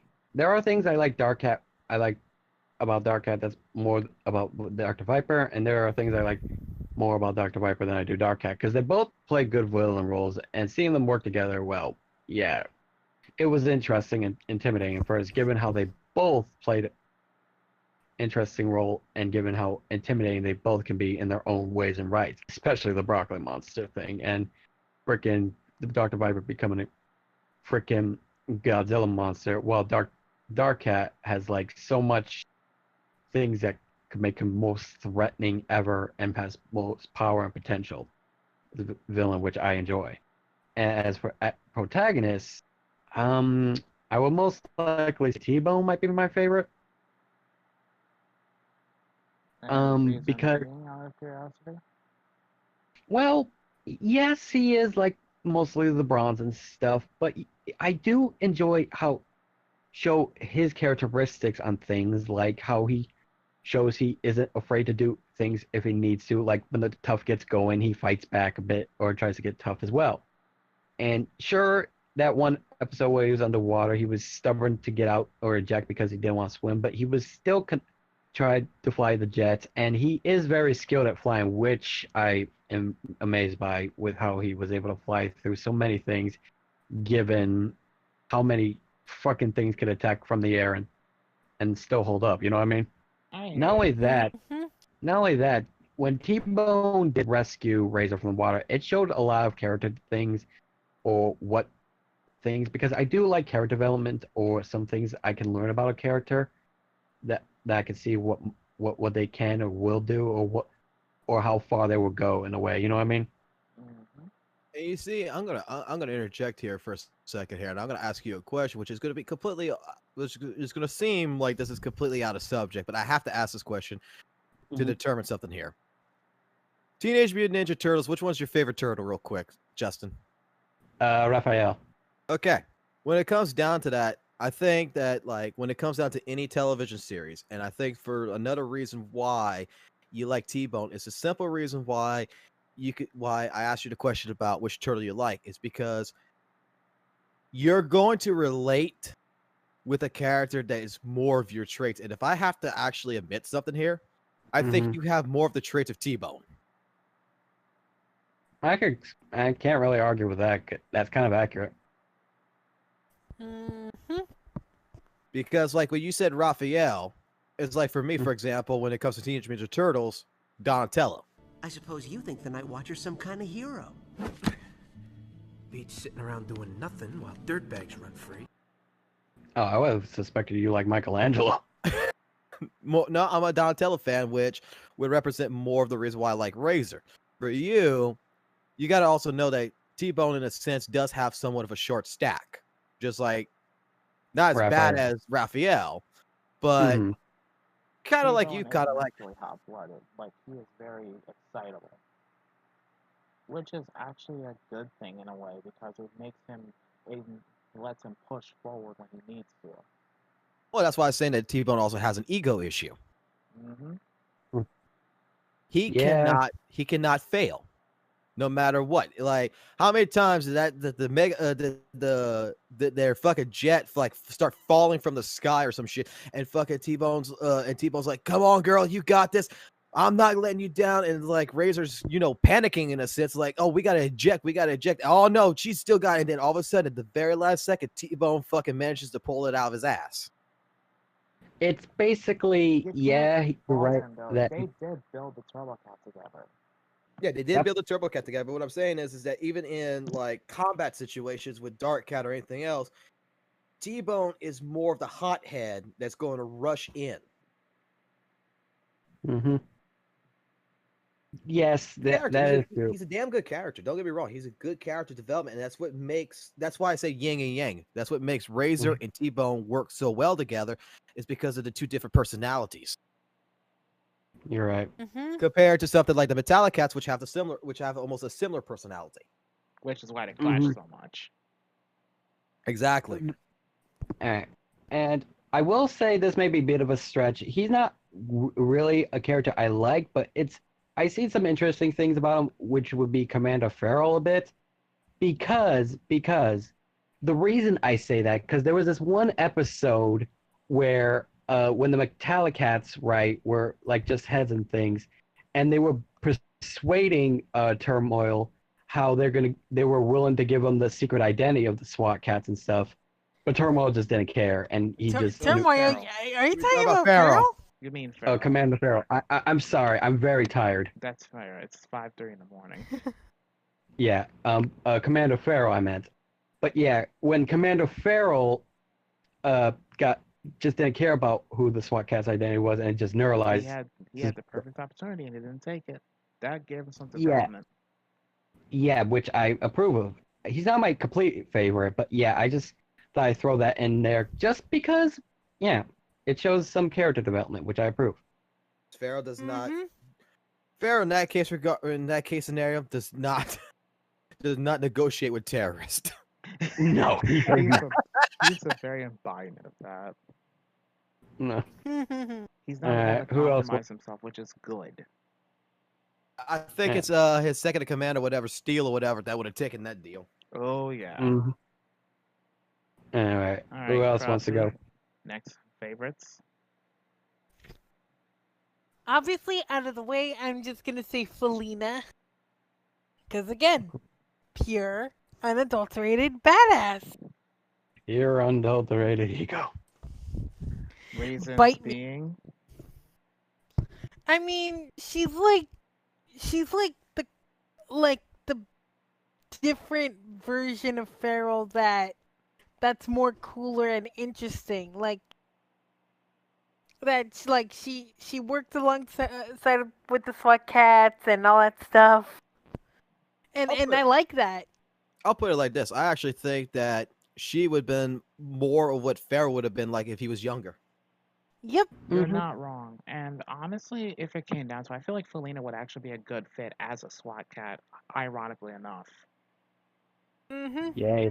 And then you get your Batgirl if that was the case. I mean, I'm not wrong on that one. No, anyway. Any favorite antagonists, Crossy? Turmoil. Of course! Of course. To be fair, Turmoil is like the only real notable solo female villain. Well, females can like the male villains too, goddamn. I'm just pointing out how, to be fair, Tormo was a clear boss, where unlike the Metallicats, it was Makamala sharing the leadership equally. To be fair, the Metallicats arguing is no different from all of us arguing like they would. Yet somehow it all works out. Just like us. Makamala is the true definition of love. That's how you want to. That's exactly what you're looking for in a partner. Someone that's again, someone that's gonna accept your bitching. Again, I'm pretty sure their sex is amazing or We're gonna interesting. ignore that. So next. Yeah. All right. I'm So sure. Though I just have one question. Do they both have a vibrate function when they have sex? It's like. No, it's more like sparks and magnets just rubbing. Oh my god. All right, Zammy, what about you? All right. First off, Mr. Big, intimidating Dark Cat. That's yeah. That is completely fair. And Turmoil. Any female, like any favorite protagonist? Well, wait, she gotta give her reasons why she's like. Well, she's gotta give her reasons why she likes them I know. first. I'm just curious. Oh, when it goes to Dark Cat, we already know she likes him because of his big feet. That is no. Let's hear it. All right, go. Reasons. All right, so I practically gave the reason for Dark Cat earlier. He's like really, he doesn't do anything. He's just like, okay, I'm gonna give my orders to these guys, and I'm just gonna sit back, inspect what the SWAT cats are doing, and possibly come up with some huge, very undefeatable plan. You know what I mean? Mm-hmm. That's That's what's understandable. scary. But what's also And impressive about Dark Cat, he's not afraid to get his hands dirty. Mm-hmm. he's gonna soak his hands in your blood. Pretty much. All Dark Cat is just the equivalent of Frieza and Dragon Ball Brawly, where he just sat there and watched Brawly do all the work. Pretty much. Just minus the whole fake ass acting with your straight energy blast bullshit. No, all that's right, something but the Dark Cat probably would have done if it would have gotten him his advantage. One thing I just remembered that what makes Dark Cat so utterly terrifying in a sense is not just his criminal connections, but how he was basically able to get practically anyone to work for him. Yes. Like when That's he the screwed over the manipulation. SWAT Cat's confidence in that one episode, Razor's Edge. Mm-hmm. Well, that's the manipulation aspect of Dark Cat. Dark Cat knows before he just talks to anyone. He already knows basically how to target what to say. what hits worst. Why are you attacking my creeplings? We're all on the same side, remember? What are you talking about, Dark Crud? Why are you two acting so strangely? And that in itself is terrifying. He's a literal goddamn devil. Yep. Like, So, like then, the way I look at Dark Cat also is that if you look at Dark Cat and you see how he talks to like Viper and he talks to Metallic Cats or anyone, it's like they're making a deal with the devil. Mm-hmm. just sign your soul here. Anyways, back to Zammy. What's your Reasons for liking turmoil? Yeah, like Hazard basically said what I was gonna say. about turmoil or about Dark Cat? Yes. Turmoil. Fair enough. All right, I think we listed alright. our favorite characters. Favorite episodes, anyone? Well, hang on a minute. We didn't ask her about her protagonist yet, Fair enough. I forgot about that for a second. Eager Beaver, and you didn't do yours yet either. Fair. Anyway, Zammy, any favorite protagonists? T-Bone, the big guy. May I ask why? Or is it just because of the kiss? I'm going to smack because this of his fucking name. He's got a big T-bone. Shut the fuck. Tell you what, babe, I'll treat you to a T-bone steak later. Okay. Anyway. Alright, Hazard, what about you? Honestly, favorite villain has to be. This one was a tough choice to make, but I had to choose between Dark Cat and Dr. Viper, and mainly because of the impact they make. They don't need to necessarily attack like all the fucking time just to make their point clear. Yeah. Yeah, I'm kind of with you on the same boat with those two. The thing about Viper and Dark Cat that makes them so good too is because they attack from the shadows.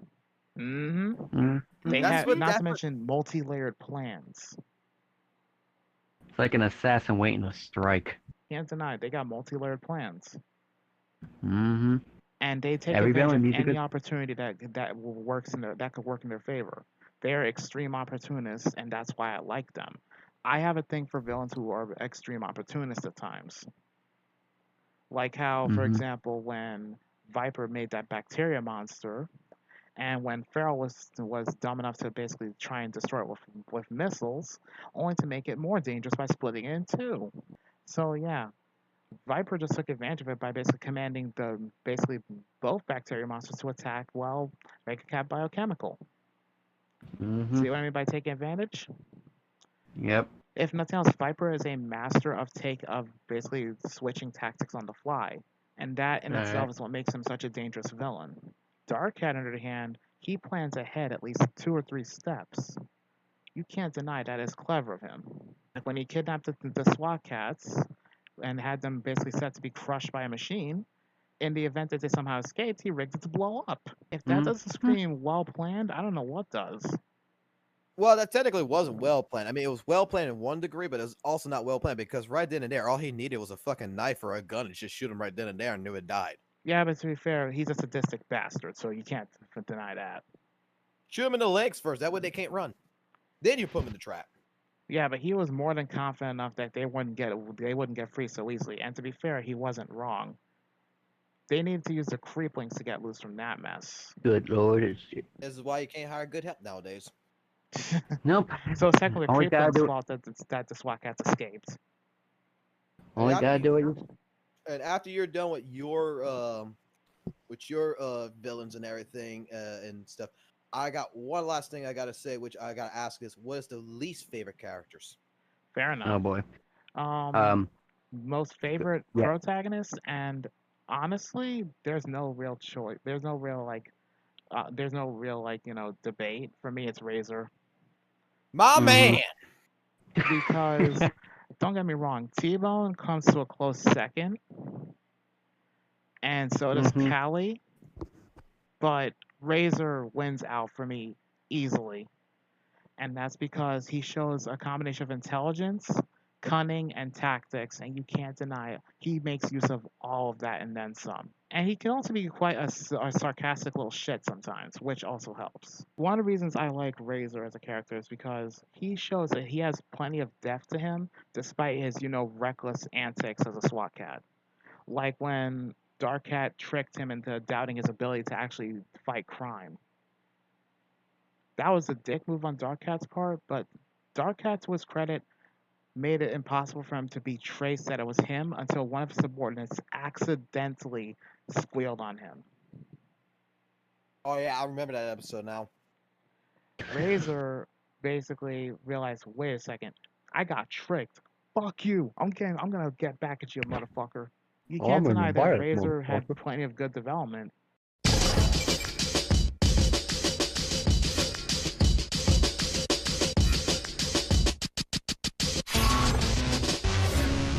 I just wish he had more of a backstory.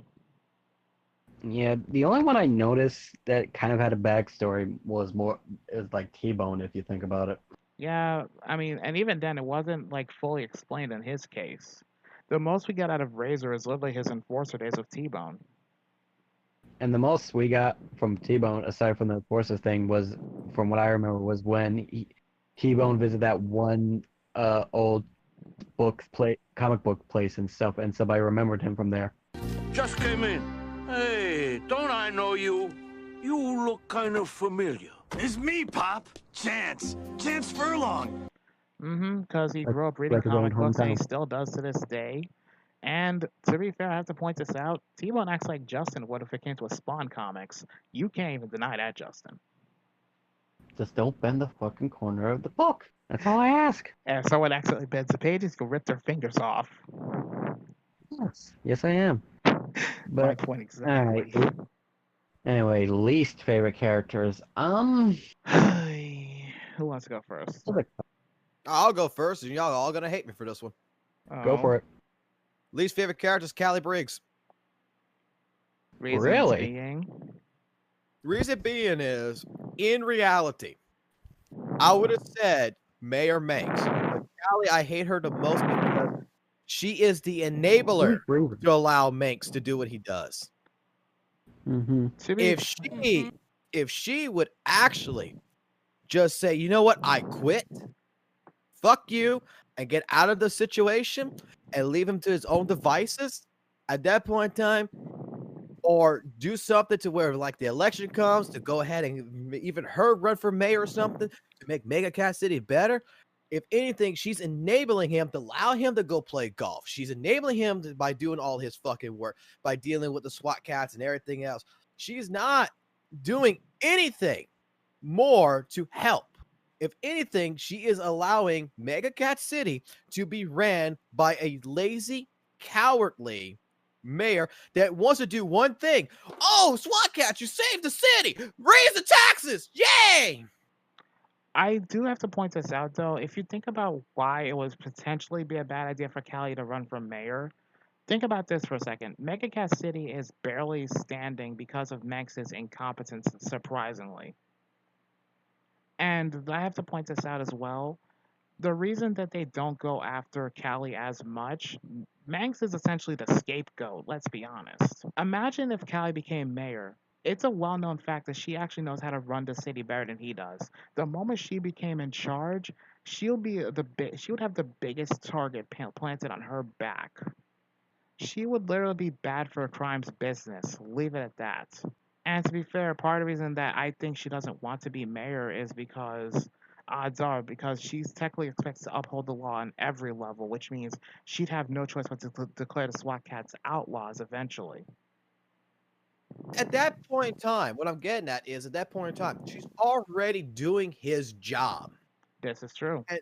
And this is where I get to the point to where, like, I'm gonna put real life into this. This is why I get pissed off at work when someone keeps saying, like, my boss ain't doing, I gotta do this for my boss and everything else. It's like, well, when the promotion comes up for you to take your boss's job and stuff like this, why the fuck don't you go do it? Why are you going to completely sit there and bitch all day long that your boss is doing this?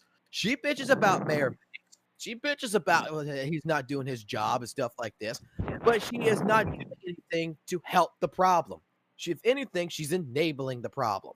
I kind of agree with you on that. I'm just pointing out how, to be fair, she's thinking logically. Mm-hmm. No, she's thinking about like being like Lois Lane. She just wants the superhero to come save her ass. You're not wrong. I'm just pointing out that, to Well. be fair, there are reasons why she most likely doesn't go for the job. She probably doesn't care for it herself.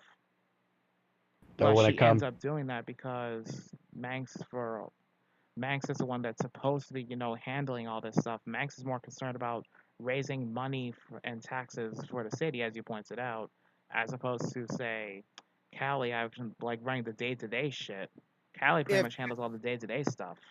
Right, and the thing is that if Callie, in my personal opinion, would be mayor or something of a top more official than what she is, then there would be no series, honestly, with SWAT cats, because at that point in time, with her being in charge, you wouldn't even have the fucking problem with Pharaoh doing his shit with the SWAT cats and stuff like this. Leave them the fuck alone. Let them do their job. She would be, honestly, like, this is where, okay, I don't like being this type of person because I'm not a fucking, I'm a anti-feminist kind of person and everything, but in reality, this is where I consider equal opportunity needs to be there. She is a strong character that is very well developed, but I feel that in this series that they push her down instead of using her to her full advantage. She's got the brains. I think the only time they did was in the Dark Side of SWAT Cats episode, and that was practically it. You clowns are screwing up our plan to take over Mega Cat City! Your plan? Oh, if I didn't need your help to get that detonator, I'd let you rot in here.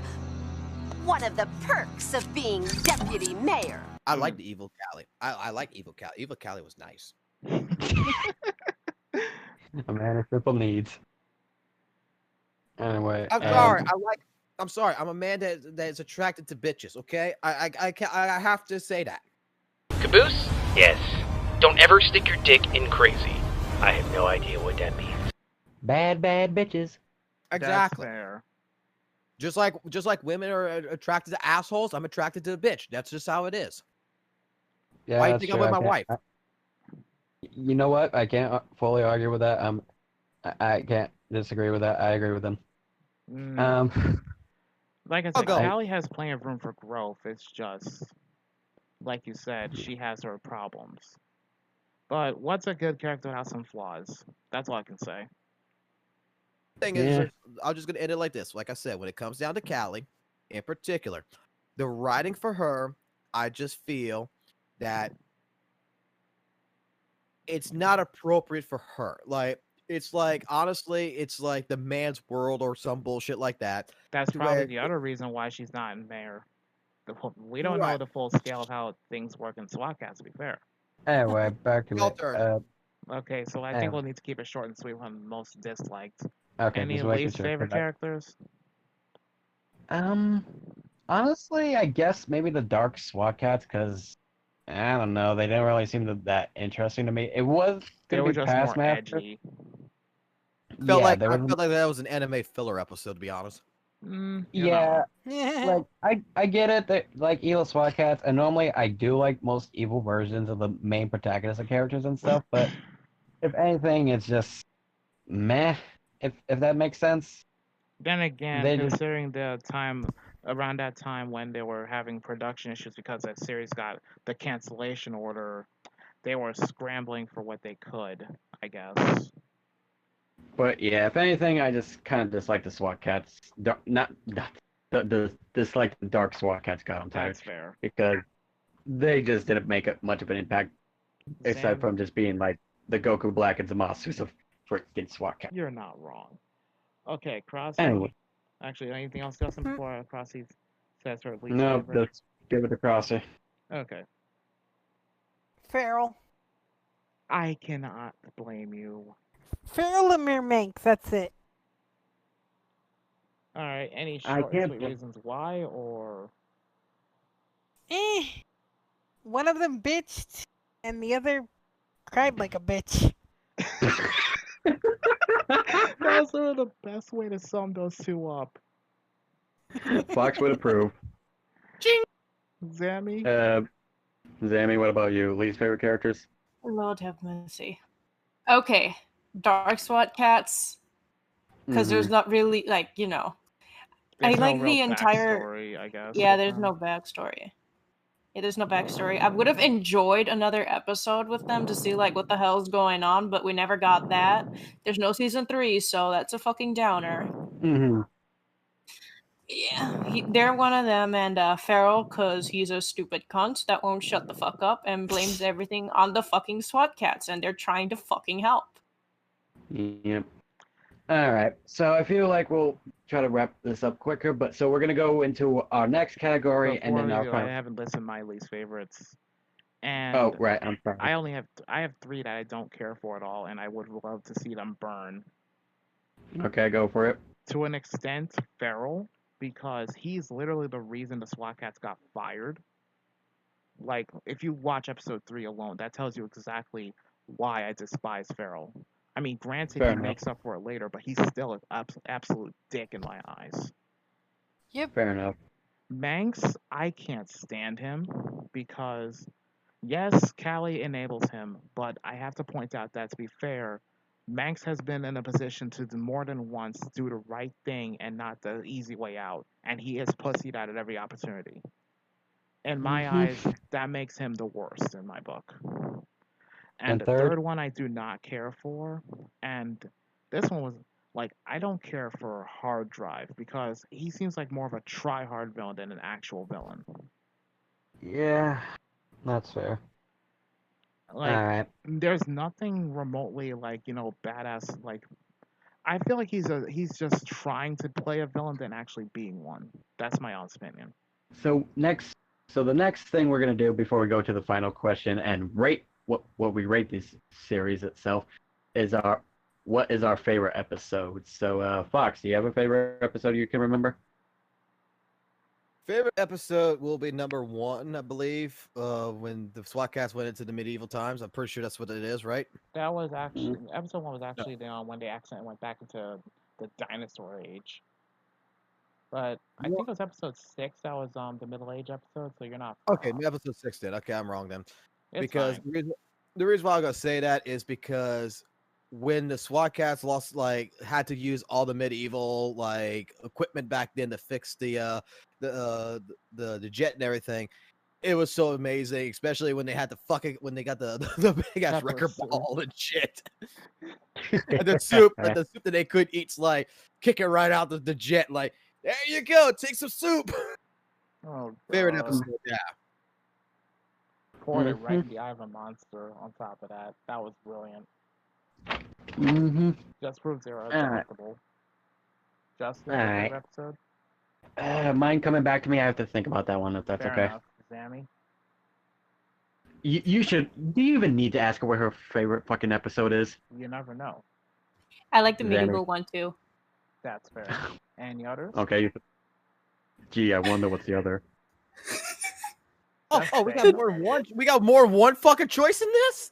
Yes. Yeah. I said favorite Yeah, we do. episodes, as in plural. Oh, okay. Yeah, and The turmoil one. there it is. Thought so. Huh. Reasons? Any reason why, or is it just because you know why? Because the fucking Shibu exists. My girlfriend, ladies and gentlemen. And you fucking love me. Crazy fucking bitch. Damn right I do. Crazy fucking bitch, but he likes crazy fucking bitch. I do. That's why I love Harley Quinn. Oh my god. Anyway, Let's- Crossy, your favorite episode, go. Any episodes that had Felina Farrell in it, and possibly, and also episode 6 because of this one clip that I like that kind of resembles the Retro Warriors in a way. Get back in the air and get back at Dark Cat. And all the other criminal scum who rear their ugly heads in Mega Cat City. Only this time, we do it our way. Well, what are we waiting for, buddy?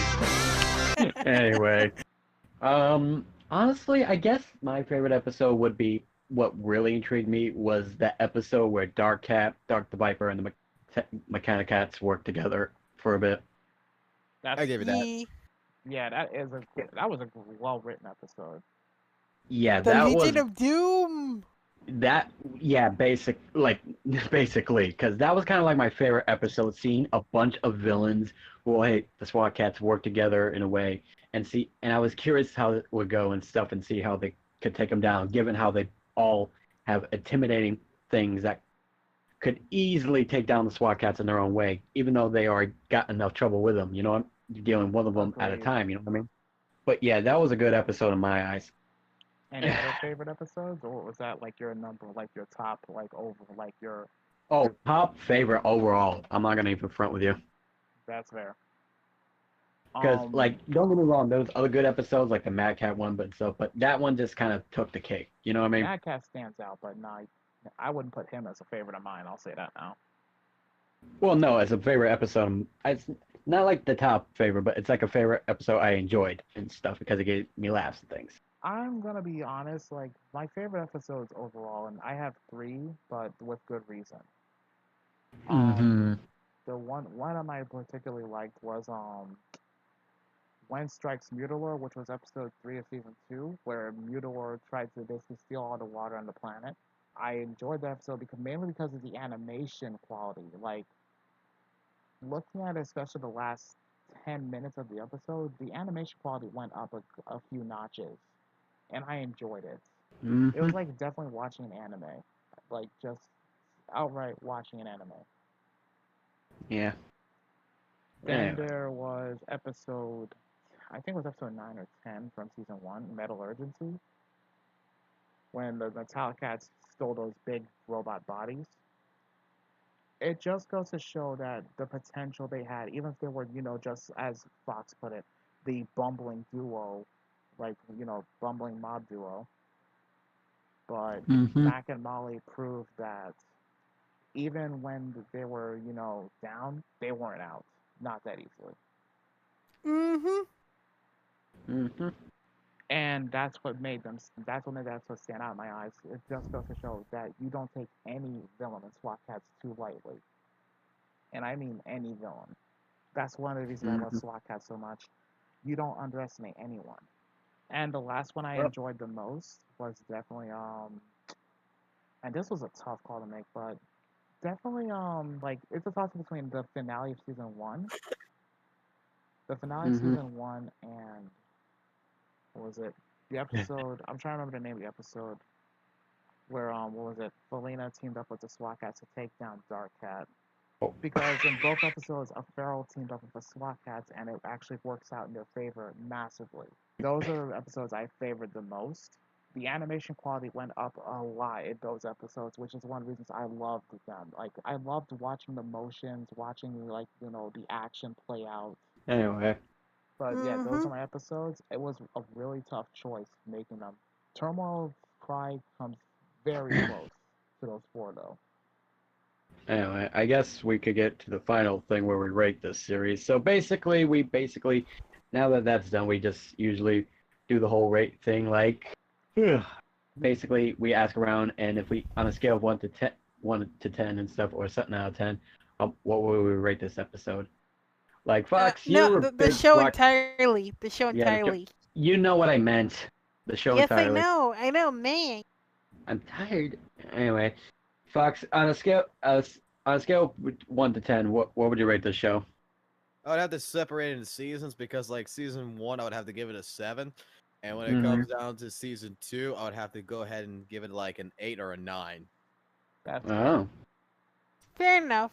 Mostly because of the art quality. That's one reason. That- That goes back to what I said about why I had those favorite episodes. You notice the animation jumps up a good deal with those episodes. Like, I'm not saying nothing wrong about the Timberlake brothers, but I'm just saying that the Japanese studio did a lot better on the animation. I Not am to mention agreeing with it- you 100% on that. Like, not to Mhm. mention, in season 2, you can see, like, anime lip flap thingies. Mm-hmm. Yeah, lip flapping, and it's not just the lip flapping. It was also how they, even when they reuse the shot, it still works. And it's rare Alright. you can see them reuse a shot, but yeah. Um, Justin, what's your rating? I was, I'd probably give it like maybe an 8 out of 10 to be honest throughout the whole thing. That's fair. Because, yes, at first it was interesting to watch and stuff, but I noticed the animation quality and that was a good thing. So that's why the score increased to me and it would have gotten a bit of a higher score, but there were some lacking things and stuff, and possibly, which would make me sad, there wasn't a season 3 or continuing the series itself. You know what I mean? Yeah, that's understandable. I mean, we had to give the whole Road Rovers to a similar scale. Crossy, what about you? I give it a 9 out of 10. Any Fairly high reason? score. Or you just feel like Look- giving it a 9 out of 10? I mean, like, I love the story and everything, but I just wish it continued because it had so much story potential to tell. And, Very much like, so. in the final episode, it just, like, left us like that, and I'm like, bitch! I want to know how the series ends! You Yep. bastards! Alright, Anyway, Xander, your rating? 8 out of 10. Mm-hmm. Any reason? It lacked at some points, story-wise, and because it didn't get a continuation. Yeah. I'm gonna The have art though, it boomed. Like, it boomed. It was super good. Like, season 1, it was and then season 2, bam! Mm-hmm. Okay, I'd have to go with somewhat like how Fox rated it, just a bit. Mm-hmm. Like if it came down to season 1, I would give it a 7 out of 10 only because the story was very good. It was well written.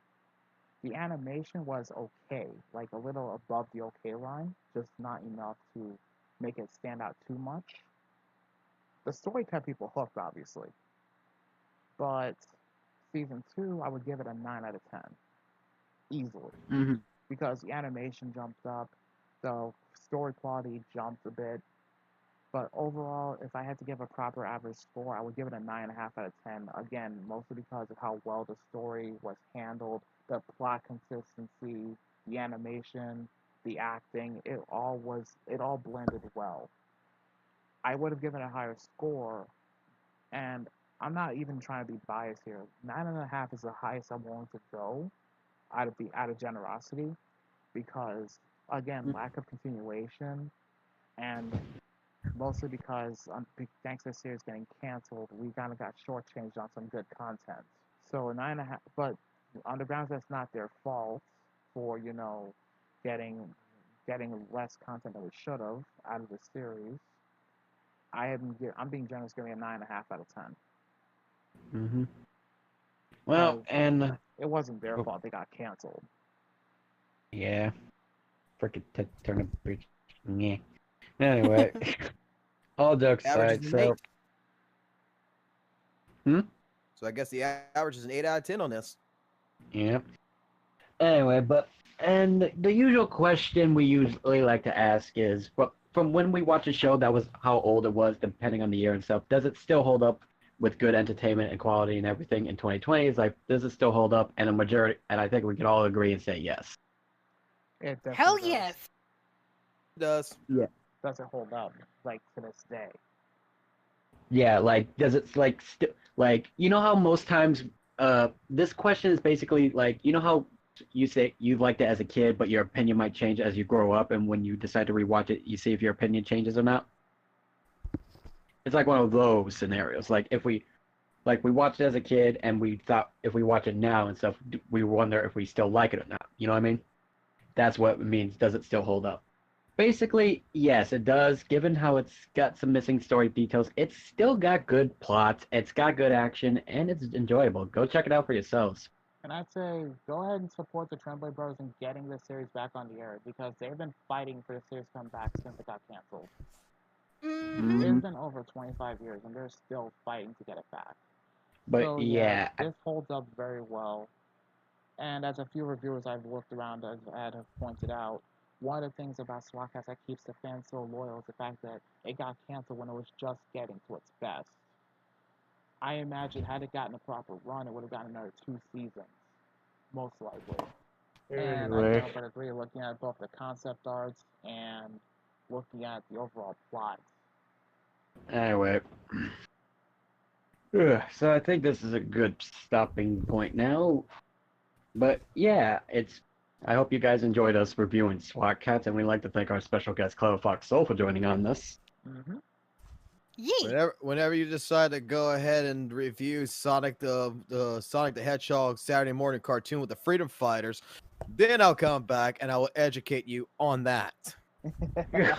We'll keep that in mind. We just haven't figured out when. We don't plan too far ahead.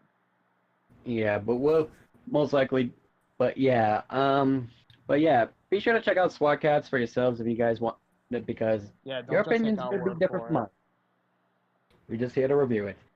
But yeah, I guess with all that, we can sign ourselves out. I'm Crossy, and if you guys enjoyed this episode, please make sure to give it a like, comment, subscribe, and don't forget to subscribe to my other fellow Retro Warriors and our guests here. Links will be in the description. Yep. Like she said, give us a thumbs up and subscribe, and be sure to check out all of our ones. Give whatever we review a fair chance. If you don't like it after a few episodes, then that's up to you. But at least you can say you tried watching it. But yeah, we hope you all enjoyed this long video series. Don't be surprised if it's in multiple parts, because we did kind of ramble on a bit, but that's okay. That just means more information for you. A few times, but considering that we started recording at roughly 4 in the morning, you gotta give us at least some leeway here. Anyway, we'll catch you all later. Say bye, guys. Bye-bye. Later, peeps. Later, guys. We'll see you all next time on Retro Warriors. Later. For the next time on Retro Warriors. You sure you're up for this? No, but if we go down fighting, I'm glad it's against these guys.